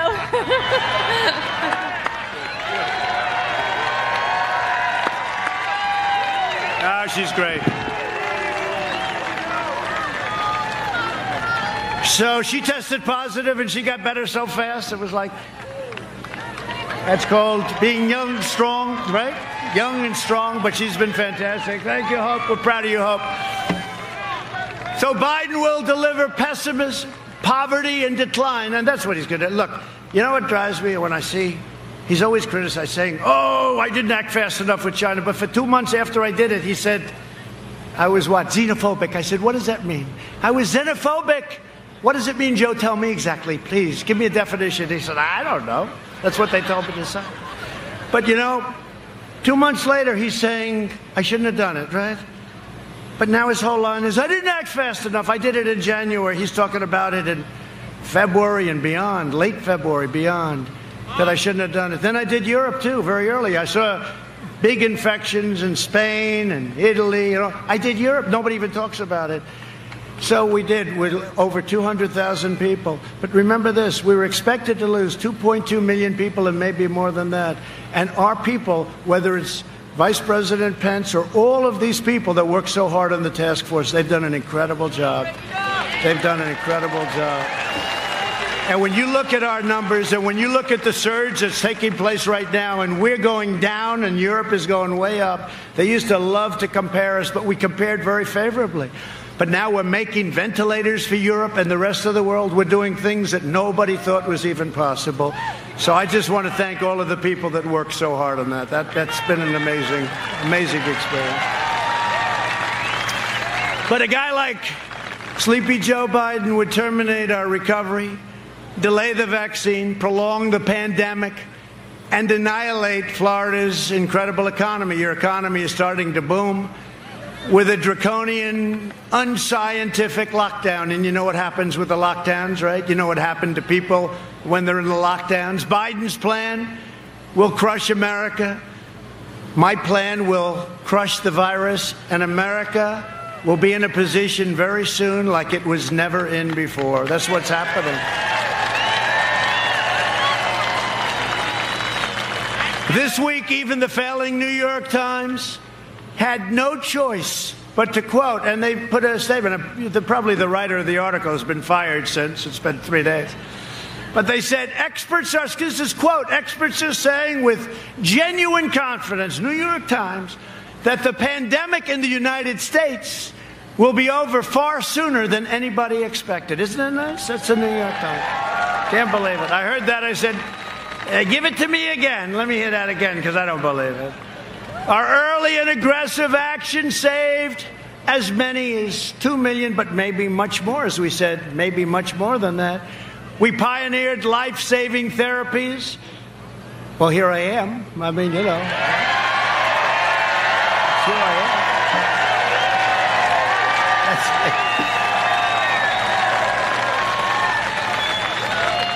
am. I don't know what the hell they gave me, but I'll take some more of it right now, because I felt... No, I had something Regeneron, great. It really, you know, the antibody things. And Eli Lilly also makes something very similar. And we're having a lot of it produced right now. And we're going to be delivering it. And it's going to be something. But, you know, our fatality rate, 85%. Think of it. We have it reduced 80 to 85%, all the way down. So this is what we've done is incredible. We understand what's going on. We understand that 99.9 for young people. Like Barron gets. I said, how you feeling? Not good. How you feeling 2 hours later? I'm feeling great, Dad. It's, you know. Whether we like it or not, they have a little better immune system than we do, right? You know, we don't like to admit it. Let's never admit it, but that's the way it is. No, Barron's great. Our First Lady is great. People love our First Lady. They love our First Lady. Man, the abuse that she takes, she is a fantastic woman. She loves you. She says love. But they love our First Lady. They love her. And they love our family. How about Ivanka? Do we love Ivanka? Right? And Don and Eric and Tiffany, they all... And they gave up a lot. You know, you don't read that. I lost hundreds of millions, billions of dollars through this. You know, this cost me billions, right? I don't take the salary. It's $450,000. I don't do this. But if an Arab gentleman happens to stay one night in one of my hotels for $642.13, headlines, Trump is ripping off the system. These people are bad. Billions of dollars I lost by doing this. And you know what? It's the greatest investment I ever made because it's an investment in our country. It's an investment in our country.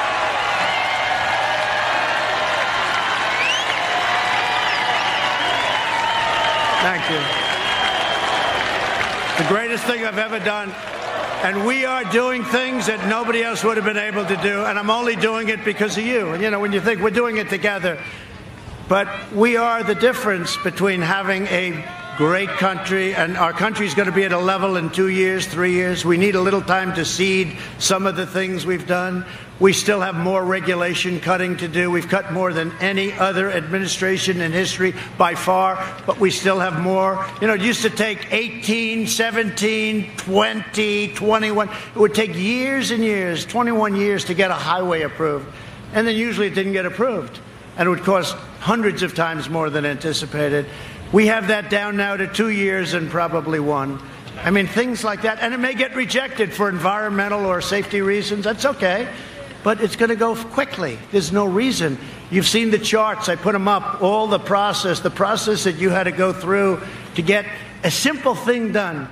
And now we're building refineries. We're building incredible things. Things that were not. If somebody applied for a refinery in the old days, people would laugh at them. They'd say, you never get that approved. If you go to Louisiana, you take a look, in Texas, you take a look at what they're doing in terms of refineries, right? It's incredible. The things we're doing are incredible. And that's all because of us. So this is the greatest thing I've ever done because nobody would be able to do what we as a group have been able to do for our country. So I'm working to make the antibody treatment that I received available to anybody that needs it free because it wasn't your fault. It wasn't your fault. And I view it, I mean, they call it a therapeutic. I view it as a cure because I didn't feel too good. I didn't have a temperature in a lot of years. All of a sudden, sir, you got a little temperature going there. Oh, that's great. And I woke up, and I'm telling you, it was literally the following day. I couldn't get, and Walter Reed Hospital, one of the great, Walter Reed Military Hospital in the world. But I want to thank Johns Hopkins, too. The one thing when you're president and you're not feeling too good, you're laying in bed, there's about 14 doctors surrounding you. Where are you from? Everyone's like a who's who. But no, what they did is incredible, and we're making that available to everybody that needs it. I've signed an emergency declaration. We're telling everyone to get it approved. And we want to thank Dr. Hahn at the FDA. They're working very, very hard to get it approved very quickly. We're trying to get things approved in a matter of weeks. It used to take years. That includes other drugs for other things where you'd have many, many years and a person's terminally ill. And they go to Asia, or they go home. If they had no money, they'd have no choice. They go home and they die. But we have incredible drugs, but it would take another 4, 5, 6 years. It would take 10 years. We've cut that number down in half, maybe even more than half, for other drugs, cancer drugs, etc. But we have a thing called Right to Try. I talk about it every once in a while. I'm so proud of it. It has had such an incredible impact. Right to Try. It's a great name to me. And it's somebody is terminally ill, and we have a drug that looks really promising, and they're not allowed to use it because they're afraid it's going to make the person sick. I said the person is going to die. But not that easy because you had the drug companies didn't want to take the liability. You had the country didn't want to take the liability. The drug companies, as an example, they didn't want to have it on their records because somebody's that sick and it looks bad on their records. The person didn't make it. So I said, what we'll do is we'll set up a different sheet. And maybe we won't even count it if somebody is so sick. And then, of course, you had the insurance companies. They hated the idea. And we got them in a room. And we had a very strong document that there will be no liability to the country, and you have an absolute right to try. So somebody's terminally ill, you have no idea how many people have been saved by doing this. Some incredible stories. So, I mean, that's one of many, many things. That's one of many, many things. People don't even talk about it, but it's been, it's been just an incredible privilege Through Operation Warp Speed, we will have 100 million vaccine doses before the end of this year. The vaccine will end the pandemic once and for all. And frankly, I'll say it, and they'll hate this. Well, they'll actually love it. Even without the vaccine, the pandemic's going to end. It's going to run its course. It's going to end. They go crazy. He said without the vaccine. Watch. It'll be a headline tomorrow. These people are crazy. Now it's running its course. We're rounding the turn. You see the numbers. We're rounding the turn. And, you know, this state 3 months ago, you know what happened? 3 months ago, we had a surge here. We had a surge in Texas. We had a surge in Arizona. Great governor in Texas, great governor in Arizona, great people. And you have a great governor here. We had surges, and they went up, and they went down. And now you're at your lowest numbers. And you're open, and you didn't close, and it's just amazing, right? It's great. So we're joined today by one of the greatest governors in our country, and I know a lot of good ones, and I can tell you there's some really bad ones too, but this is a great one, Governor Ron DeSantis. Governor.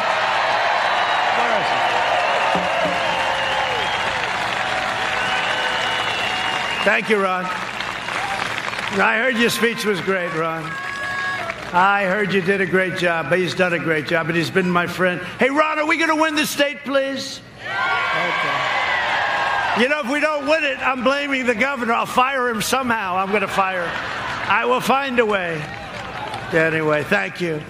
And members of Congress and friends of mine and warriors, Matt Gaetz, who we said hello to. Matt. Great guy. Great guy. Is this your area a little bit? No? No, not too much. But they know him. Everybody knows. No, he's a warrior. He's a fighter. Also, Neil Dunn. Where's Neil? Neil, thank you very much.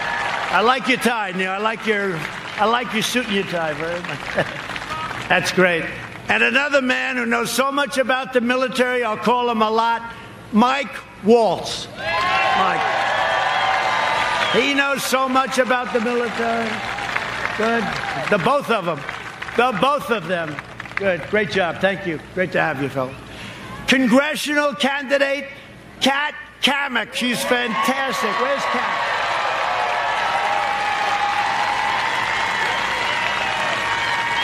Aren't you like in a Trump 45 or something? Tell me, how many points up? 16. How much? 16. Well, that's pretty good. That's a good Trump district, I'll tell you. Kat's going to be there. She's going to win it. That's a great job. And a woman who was in charge of Michigan, you all know her. She was in charge of Michigan. Michigan hadn't been won by a Republican in decades and decades. She was horrendous to me. She kept calling me, please, sir, one more speech. Just come to Michigan. You're going to win it. I said, all right. Finally, toward the end, 4 years ago, I said, you know what? That's it. Okay, I'm leaving. That's it. I'm not coming back. That's okay, so you don't have to. We're going to win it. I get a call the following day, so you have to come back for one more speech. And I did it. And we won the great state of Michigan, and she was in charge. Head of the Republican Party now, Chairwoman Ronna McDaniel.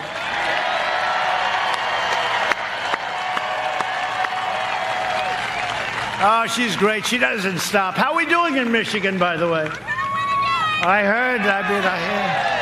Yeah, poll came out. We're up 1 in Michigan. We're doing well. I mean, we should be up 30 in Michigan. We brought many car plants. You know, they hadn't had a plant for 40 years, and we have many of them being built in Michigan. So we're going to do great in Michigan. Today, we're also praying for all of the families on the Florida Panhandle. I love that Panhandle.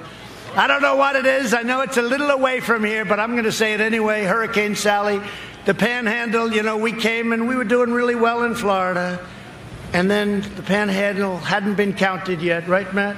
And we went out and they said, Trump has just won Florida. I said, wait a minute, they haven't even gotten through it. They said, no, the Panhandle was like 94% or something. They said, if Trump is even coming into the Panhandle, there's nobody going to beat Trump. And we won it pretty easily, I'll tell you, but the Panhandle, so we're with the Panhandle 100%. Great people. Last month, I approved a major disaster declaration for the state of Florida, and I'll be with you all the way, and we're doing some rebuilding. You got hit with a lot of storms and a lot of hurricanes, and we're with you all the way. And, you know, when Ron calls up, he's always calling me, sir, we need more money for this hurricane, that hurricane. We need more money for Lake Okeechobee. You don't care about Lake Okeechobee. Lake Okeechobee is pretty far away, but he wants more. But that's what a governor should be doing, right, when you think about it. I can get angry at him. I can say, that's enough. But he's somebody that wants it. And you two senators, by the way, Marco and Rick, they're doing a great job. And they're right now in Washington fighting for our new Supreme Court justice, okay? Marco and Rick. Great people. They're great people. Under my administration, we built the greatest economy in the history of the world, and now we are doing it again. You know what it's called? Make America Great Again again.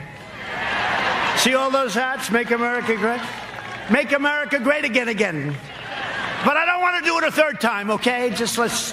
But we're doing it really nicely. It's coming along at a level that nobody can believe. But these numbers are amazing. In my first 3 years, family income increased by $6,000. 3 years. More than 5 times the gains in all 8 years under the Sleepy Joe / Obama administration. Oh, I got an emergency call today. They say, sir, I'm sorry to tell you, President Obama is going to start campaigning for Sleepy Joe. I said, so what's the problem with that? And they said, well, he's going to start. I said, well, he campaigned harder than Hillary last time, so why do we care?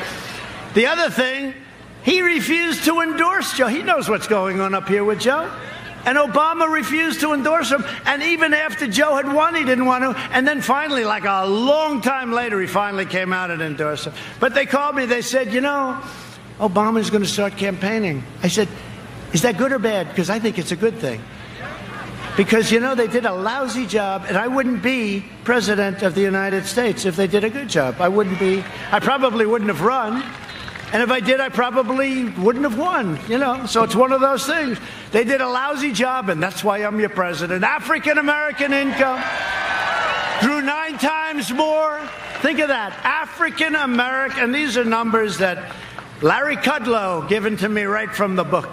The great Larry Kudlow. African-American income, think of this, grew 9 times more than it did under Biden and Obama. Right? That's a big number. African-American unemployment, Hispanic-American unemployment, and Asian-American unemployment all reached record levels, like levels that nobody's seen.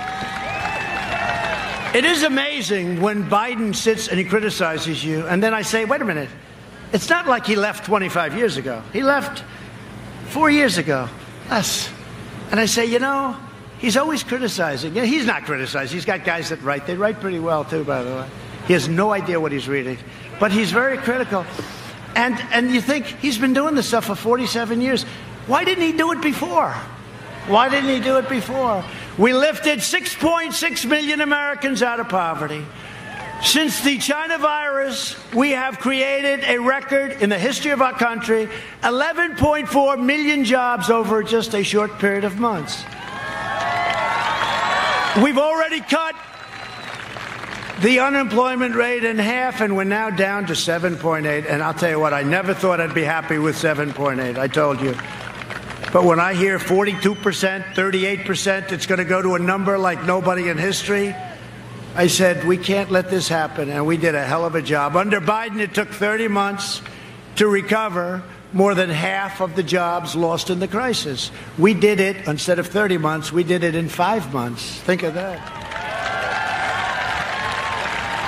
Jobs have been recovering 23 times faster than the Obama recovery, which was, by the way, the worst recovery, slowest recovery in the history of our country. Now, they only go back till 1929, so, I don't want to have them say, there was something that happened in 1851, but I don't think. They go back to, I think, 29, all right? Long time. But it's the slowest, the worst recovery. We've stopped businesses from leaving, and factories are pouring back into our country. We've spent the last 4 years reversing the damage Joe Biden inflicted over the last 47 years on NAFTA. We got rid of NAFTA. Did I tell you everyone said you can't do it. You know why you couldn't do it? They said you couldn't do it. You know why? Because it was so good for Mexico, and because it was so good for Canada, they said you'll never pull it off. They have a lot of power in our country, those two countries. I got rid of NAFTA, and now we have the USMCA, which is just kicking in. And the other two countries, we like them both very much, but they're not thrilled. TPP, we wouldn't allow it to happen. That would have destroyed your automobile businesses, right? And China's entry into the World Trade Organization, Joe Biden approved that one, the single worst deal we've ever made, because China was flatlining until that happened, and then they became like a rocket ship. And they are considered, you know, a developing nation. And I said, if they're a developing nation, then we're a developing nation too, because as a developing nation, you get tremendous bonuses, and it's ridiculous. No more. And by the way, we just won a lawsuit, $7.5 billion. We haven't won They're treating us with respect, but we'll find out about the World Trade. And we took ourselves out of the World Health Organization. Is that okay? We took ourselves out of the World Health Organization because, frankly, you know, we put up $500 million a year. So we have 325 million people. We put up $500 million for World Health. Okay, it's not the biggest thing, but it's a lot. We did 500 million. China, 1.4 billion people. They put up 39 million a year. Other than that, it's a very fair deal. Okay, this is the kind of stuff that I see this stuff. I could tell you 100 different stories. It's so stupid and so unfair. So we took ourselves out. They're dying to have us back in. I could go back in for about $3 a year. He screams, "Don't go back." That's the problem. If I went back for $500,000, right, I'd be criticized. The Democrats would say, what a terrible thing to do.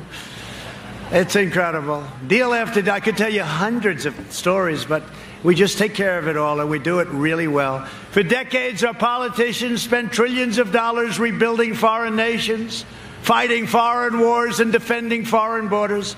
But now we are finally protecting our nation, rebuilding our cities, and we are bringing our jobs, our factories, and our troops back home to the USA. They're coming back. And we've achieved energy independence, and we've done it while protecting our pristine environment. You know, right now, we have the best numbers from an environmental standpoint that we've ever had. All this talk, you know, Paris Accord, which was a total ripoff of our country. But all of this talk, we have the best numbers that we've had ever. Now, ever, I always have to preface it, because these people, ever, meaning, let's say over the last 50 years, because, you know, once you get back too far, we had no people, right? You know, I could say the best in over 200 years. Well, you know, 200 years ago, I wouldn't say we had too many factories.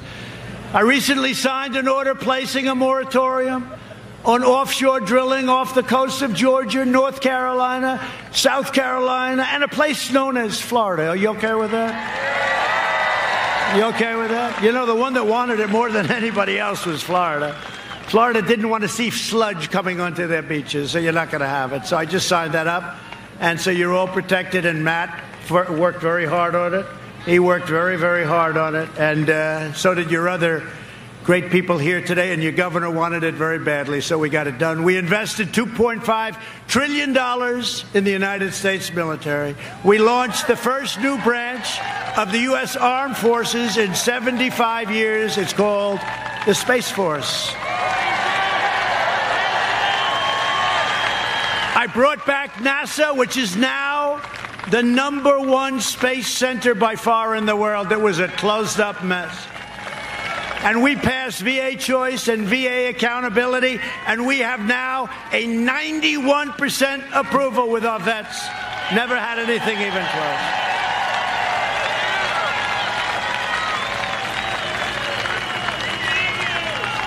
close. We beat down ISIS, took 100% of the ISIS caliphate in Syria. You saw that? And Iraq. And when I came in, it was a mess. It was all over the place. And we did it. We have generals that are so incredible. The real generals. I'm talking not the paper generals. We have some of them too. We have some highly rated, highly overrated generals, and we have some great ones. But these guys were unbelievable. We took 100%. Remember, I said, all right, we're coming home. We got 99%. They said, no, the paper. They said, we want 100%. I said, we're at 99. I want to bring them home. No, we want 100. So I stayed for another couple of weeks.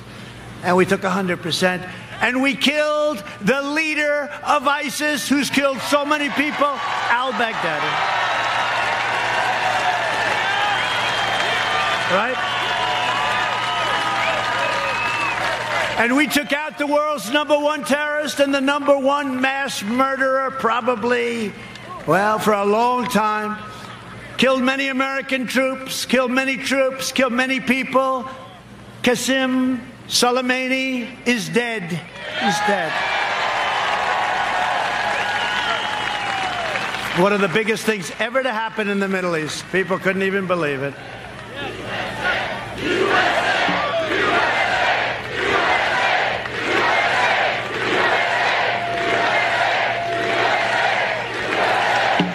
And I withdrew from the last administration's disastrous $150 billion, $1.8 billion in cash, disastrous Iran nuclear deal. And you know what?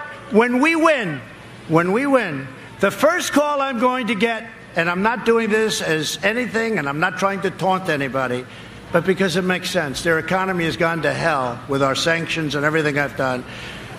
When we win, the first call I'm going to get is a call from Iran. Let's make a deal.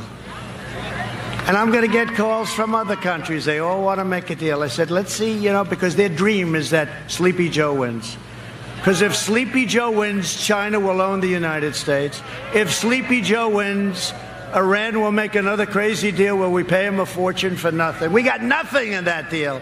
That was a John Kerry incompetent deal. And the only time he got up, instead of walking away, was to go to a bicycle race. Remember that? 73 years old. And that's when I pledged I will never, ever enter a bicycle race. And he fell and he broke his leg and his shoulder or something. But at least it forced him away from the table. I thought maybe we got lucky. I kept my promise, recognized the true capital of Israel, and opened the American embassy in Jerusalem. I also recognized Israeli sovereignty over the Golan Heights. They've been talking about that for 52 years. They'd fly in, fly out. 52 years. I got it done in about 2 hours. And instead of the endless war, we are forging peace in the Middle East. In fact, I got 3 Nobel Peace Prize nominations. Only one for the Middle East. Only one for the Middle East. Let's see what happens. Let's see what happens. But, I tell you, because they don't cover it. When Obama got it, he just said, what did I do? He had no idea what he did. And they made it a big story. When I got it, I did a good job. Kosovo, Serbia. They were killing each other for many years, killing lots of people. It was like they fight for years and decades and centuries, and they just fight. And we're making these trade deals. I said, wait a minute. Well, we're making the deals. But as part of the deal, we got them together, economically together. Isn't that good, right? Nobody can believe it, but that's the way you do it. I did more in 47 months than Joe Biden did in 47 years, and it's true.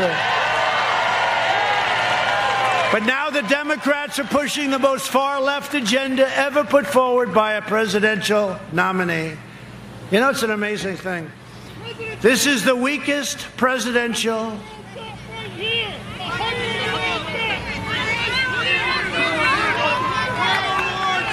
Oh. Go ahead, say it. Go ahead. 100-year-old veteran right here.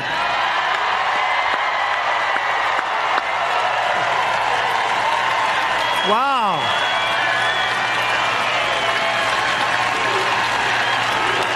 God, he looks beautiful. 100, huh? Looks better than I do. 100, that's great. What's your name?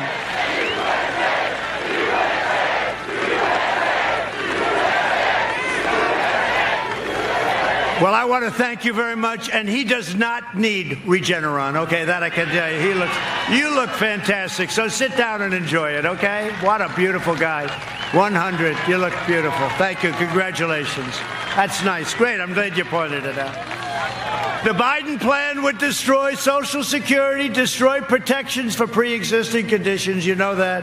Biden vowed to terminate our travel bans on jihadist regions. He wants to get rid of the travel. You know, I won the travel ban, right? So that countries that hate us, countries that want to hurt us, they can't send their people. Somehow that makes a little sense. 105? Come on, that's beautiful.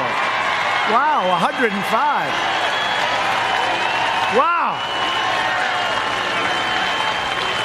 105. So he went through what? How many? Two? How many wars? 2 wars? Well, he looks good, I'll tell you. That's great. Congratulations. You look beautiful. He's got a better head of hair than I do. I like your hair better than mine. Look at that guy. 105, and he's got better hair than the president. Good. Enjoy it. Thank you very much for being here. We appreciate it. 100 and 105. Beautiful. Thank you very much. So they want to surge refugee admissions by 700%. This was agreed to with Crazy Bernie. Opening the floodgates to radical Islamic terrorism. We're not doing it. He'll ban school choice, which we have to have. So important. They want to end charter schools. You know why? Because he's controlled by certain people. You know who the people are? And I say it with hesitation because I have tremendous respect for teachers, okay? Tremendous respect. I love teachers. And he wants to end your Florida Opportunity Scholarships. In the second term, I will provide school choice to every parent in America. We're already starting. A vote for Republicans is a vote for safe communities, great jobs, and a limitless future for all Americans. It's very simple. It's really a vote for the American dream. That's what it is. Like these two guys, 100 and 105. Look at them. Great going. Great. So that's beautiful. A lot of spirit. Hey, do we have spirit or what? Yeah.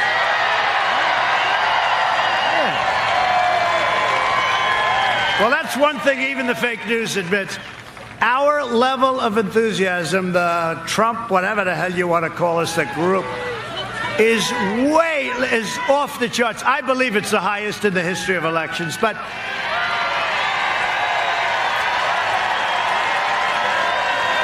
it's the highest in history. And his level of enthusiasm is called non-existent. It's non-existent. There is no enthusiasm. You go through the communities, there's signs on every Trump pence, Trump pence, Trump pence. I mean, you have to see it. It's like unbelievable. You don't see Biden stuff. You don't see it. We have the greatest level of enthusiasm, they say, I don't know, that they've ever recorded. And by the way, one other thing. Gallup came out with a poll the other day. You saw it, right? 56% of the people in a pandemic are better off now than they were under the Obama or Biden. And it's the best number, I think they said, ever recorded. And we're in a pandemic.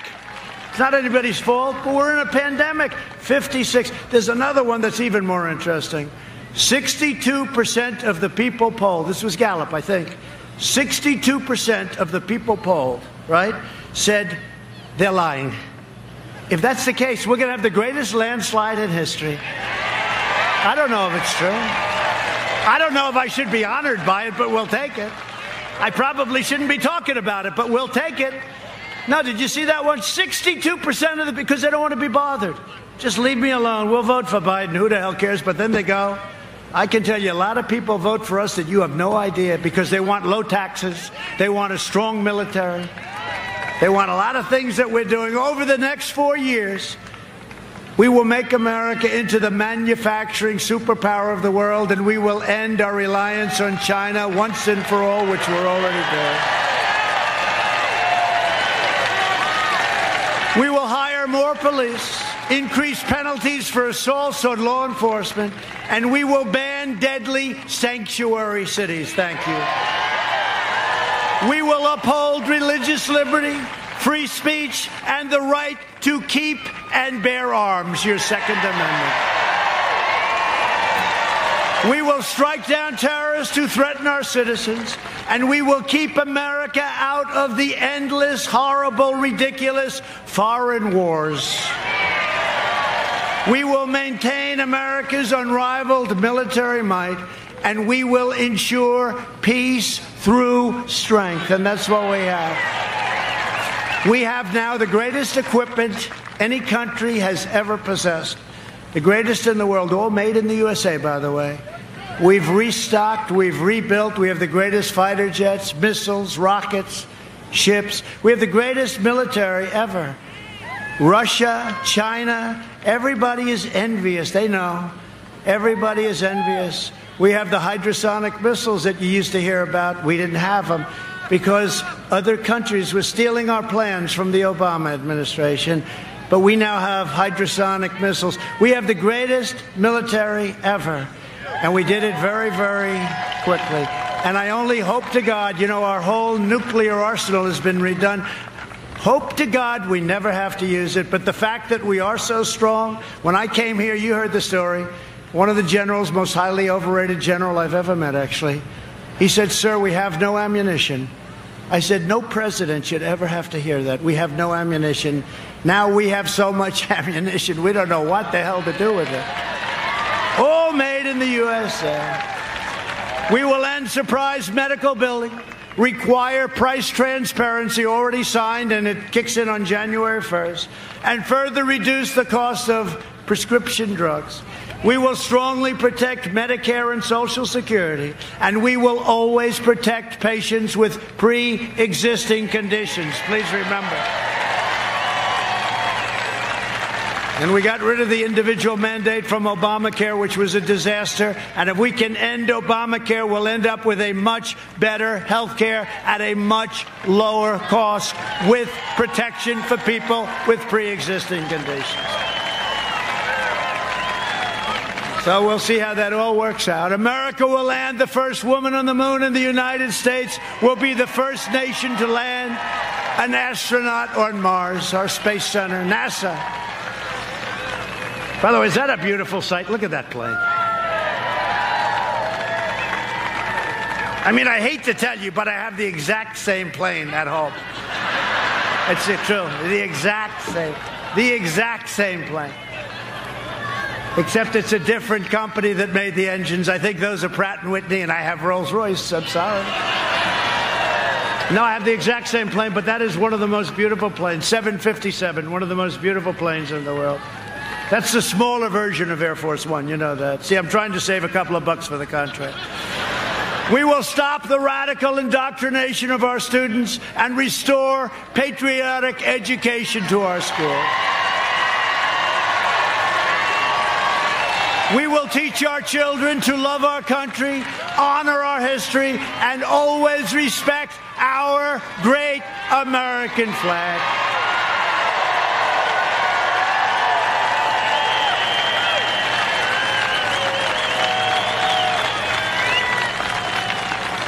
And by the way, you see what's happening with all these sports leagues that don't respect our country, right? They're going down the tubes. Their ratings are down. The NBA's down 70%. Because you know what? People don't want to hear it. They want to watch sports. They've got enough politics. They don't want to hear it. So you know what? It's too bad, but that's the way it is. Stand proud for our flag and stand proud for our anthem, right?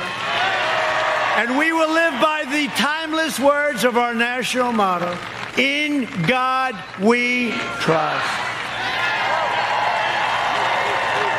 For years you had a president who apologized for America. Now you have a president who is standing up for America and standing up for the great people of Florida.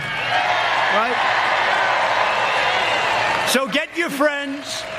Get your family, get your co-workers, get everybody. Even if you have a boss, get the boss and say, "Boss, I'm going to rip you out of your office. We're going to go and we're going to vote." Go vote.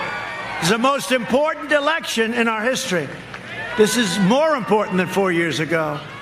Most important election in our history. Early voting starts on Monday, so remember. And keep your eyes open when you watch these ballots coming in. Thank you. I love you too.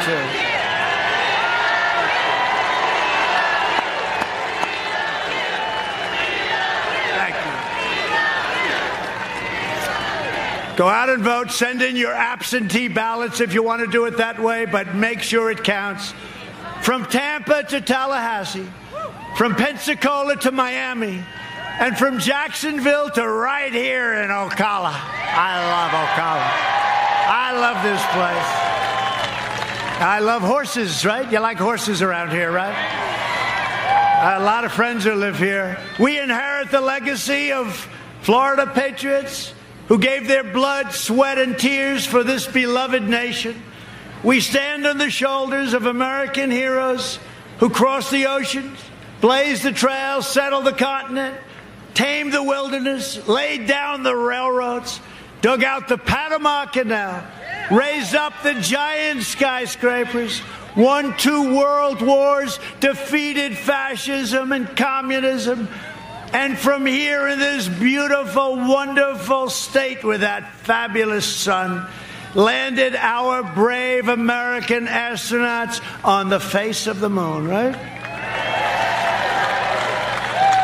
We made America into the single greatest nation in the history of the world, and the best is yet to come. It's coming fast.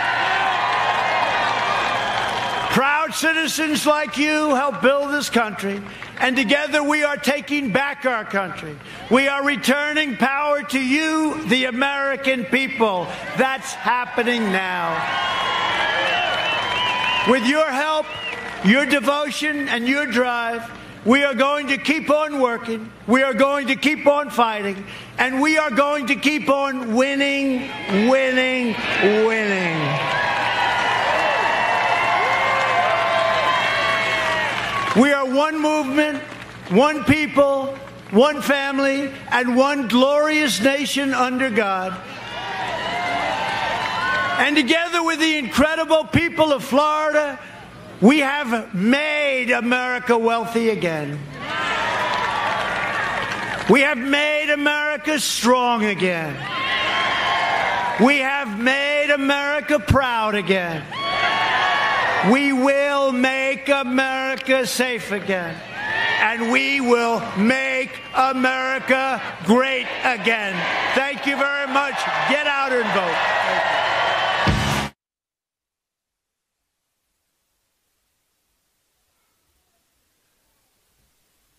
President Trump wrapping up his remarks there in Ocala, Florida. We are not done, not by a long shot, folks. We are headed now to Macon, Georgia. We'll have some remarks, some closing remarks from Magnificent and Lilith there in Ocala, but we're headed to Macon, Georgia next. The president will follow. We've got a crew standing by in Macon, and we'll go to that live as soon as we are finished here in Ocala. And you will not be able to see it on this video, so if you're watching this and you want to also watch the Macon stream, go to rsbnetwork.com, or just the moderators can post it in the chat room there on the right side, fitting right side of the video, and you can go to that, and we should be live here soon after they wrap up there. I want to thank all of you again for watching. I hope you can tell our production quality has improved a lot since 2016. It's all thanks to you. Thanks for everything that you guys do, getting us to these events. It's not easy. We're about to do something that is very difficult. There's going to be about 2-3 rallies a day between now and the last week, and then I would expect last week to be just insane and crazy. I remember 2016 doing this, and there were 3-4, and the last day 5-6 rallies a day. So it's crazy, but we are behind the scenes working on things and getting ready and preparing. So if you want to support us and help us get to these next events all the way up through Election Day, it's crucial that we get the president's word out to as many people as possible. The fake news media will not show you the things that we show you here. We showed you the crowd. We've been live for now several hours here, and we show you what they won't show you, and we'll continue to do that.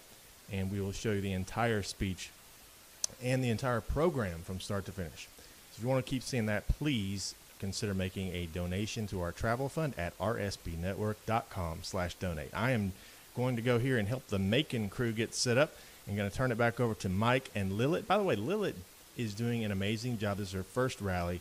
We first encountered her at Walter Reed a couple weeks ago, and when we were out there interviewing supporters outside of the hospital. And as soon as I heard her, I said, we've got to get her information. And now here she is with us at her first Trump rally in Ocala, Florida. So thank you, Lilith, for coming along. We hope to see a lot of you soon in the near future. You'll have a lot of opportunity because rallies are going to be insane coming up. So I'm going to turn it back there now. God bless, enjoy, and we'll see you in just a few minutes from Macon.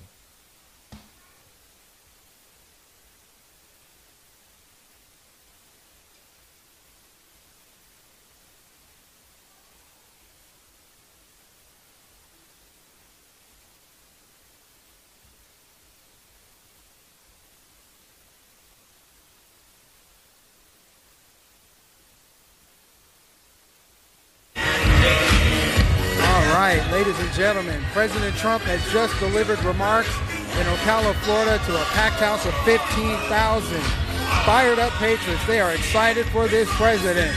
As he exits, he's got to head his way up to Macon, Georgia. This is a doubleheader day for him. President Trump tomorrow will be in Michigan and Wisconsin. Then he's headed out west to Nevada and Arizona, and then coming back this way to Pennsylvania and North Carolina.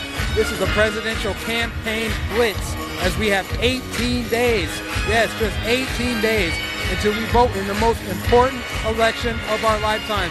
He's talked about everything from trade to the economy to healthcare to the corruption of Joe Biden and just what's at stake if Democrats are elected, how they will radically reshape our country. They will legislate from the bench with activist judges. Only one person stands in the way of the destruction, the total destruction of the United States of America, and that's Donald J. Trump. And these people know it. That's why they showed up here in Ocala. That's why they're watching him as he leaves. That's why people are excited. I cannot state the importance enough that we need to vote in person. Get someone you know, make a day of it. Go to lunch, go to breakfast, but we must get out there and vote, people.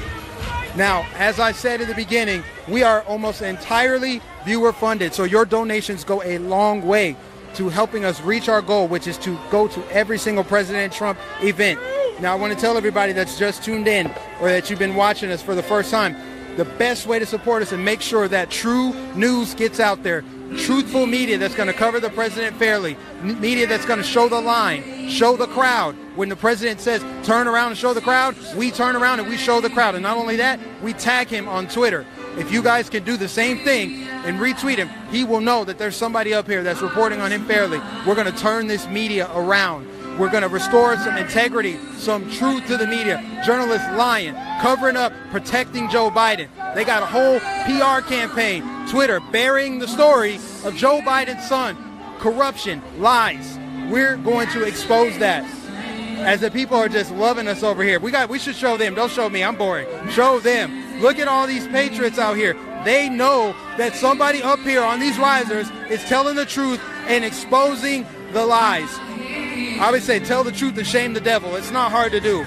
They love us out here because they see that what we're doing is making a difference. We are making a difference. If you want to support Right Side Broadcasting, please go to RSBNetwork.com. It costs money to go to these things. We have to pay for flights and rental cars and hotel rooms and food and everything else. Umbrellas if it's raining.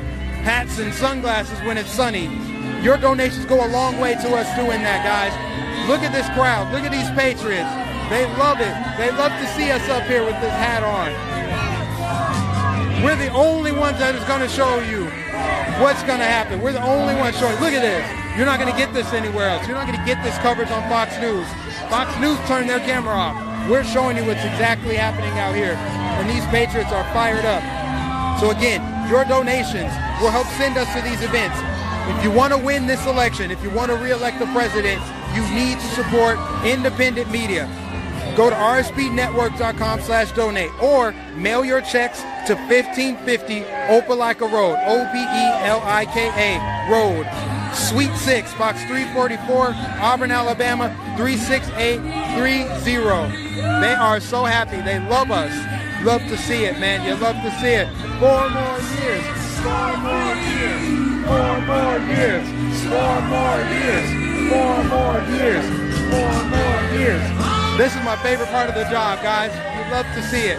You love to see all these patriots out here. They love us. It's amazing. It's incredible to see. We're going to re-elect this president. And Florida's going to do it. Florida is going to re-elect President Donald J. Trump for 4 more years because there's no other option. Either President Trump gets re-elected or we lose our country. That's why people, everyday Americans, are waking up. They're catching on. They see what's at stake here. They're going to lose their entire way of life. They may not like the president, they may not like certain things, but they understand they live in a free and prosperous nation. And the only way to keep it that way is to re-elect President Donald J. Trump. Let me get some shout out to the Super Chats, and then I'm going to hand it over to our newest fantastic correspondent, Lilith, and she's going to close it out for us. Thank you so much, Tammy, for your Super Chat. Thank you. DJ Star says, Lilith, please talk about Armenia. I'm sure she's going to wrap up and do just that. Fred, thank you for becoming a new member. Nakatomi, thank you for becoming a new member. Also, we've got Barbara, thank you for your Super Chat. We got Yibo, thank you for your Super Chat. And Sadistic Jailer, okay, thank you so much for your Super Chat. God bless you. Thanking everyone for tuning in. Lilith, go ahead and bring us home. Y'all, I'm trying to catch my breath. This was my very first Trump rally. This is everything I could have dreamt of. The people are so excited. They're so awesome. The president really knows how to rally. Thank you so much for being here. Thank you so much for being with Right Side Broadcasting. We love all of you so much. And please let us know in the comment section, what rally have you attended in the past? What rally are you looking forward to attending coming up? Please keep in touch with us. If you are at the next few rallies, please let us know. Please give us a shout out, and please come on by and say hello. You guys are all fantastic. We can't do it without you. 4 more years, baby.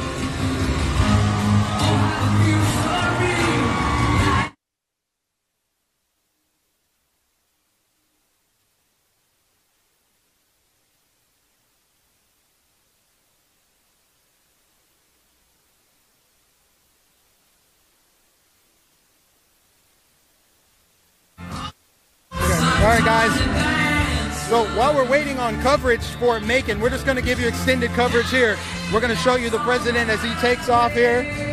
This is what we should actually be doing all the time. But our Macon crew is not yet ready to go. So we're just going to give you extended coverage here. Look at all these people excited for the president as he's leaving.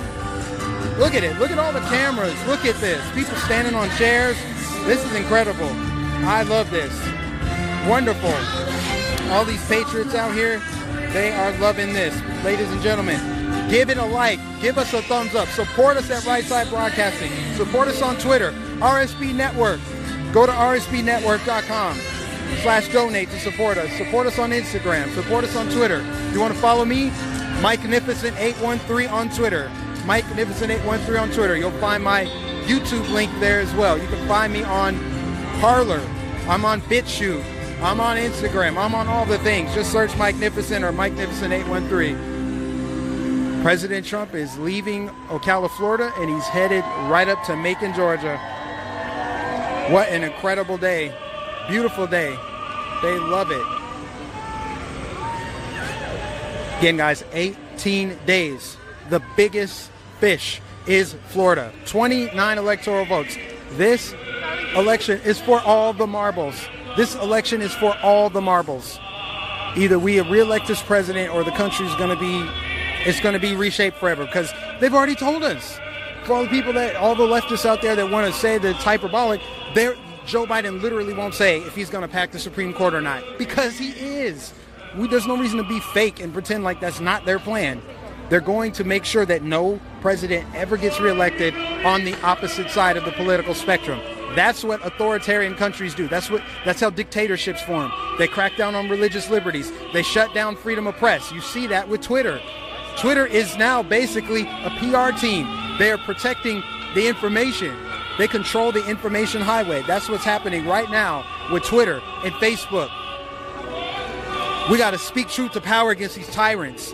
That is how it happens. They crack down on religious liberties, freedom of speech, freedom of press.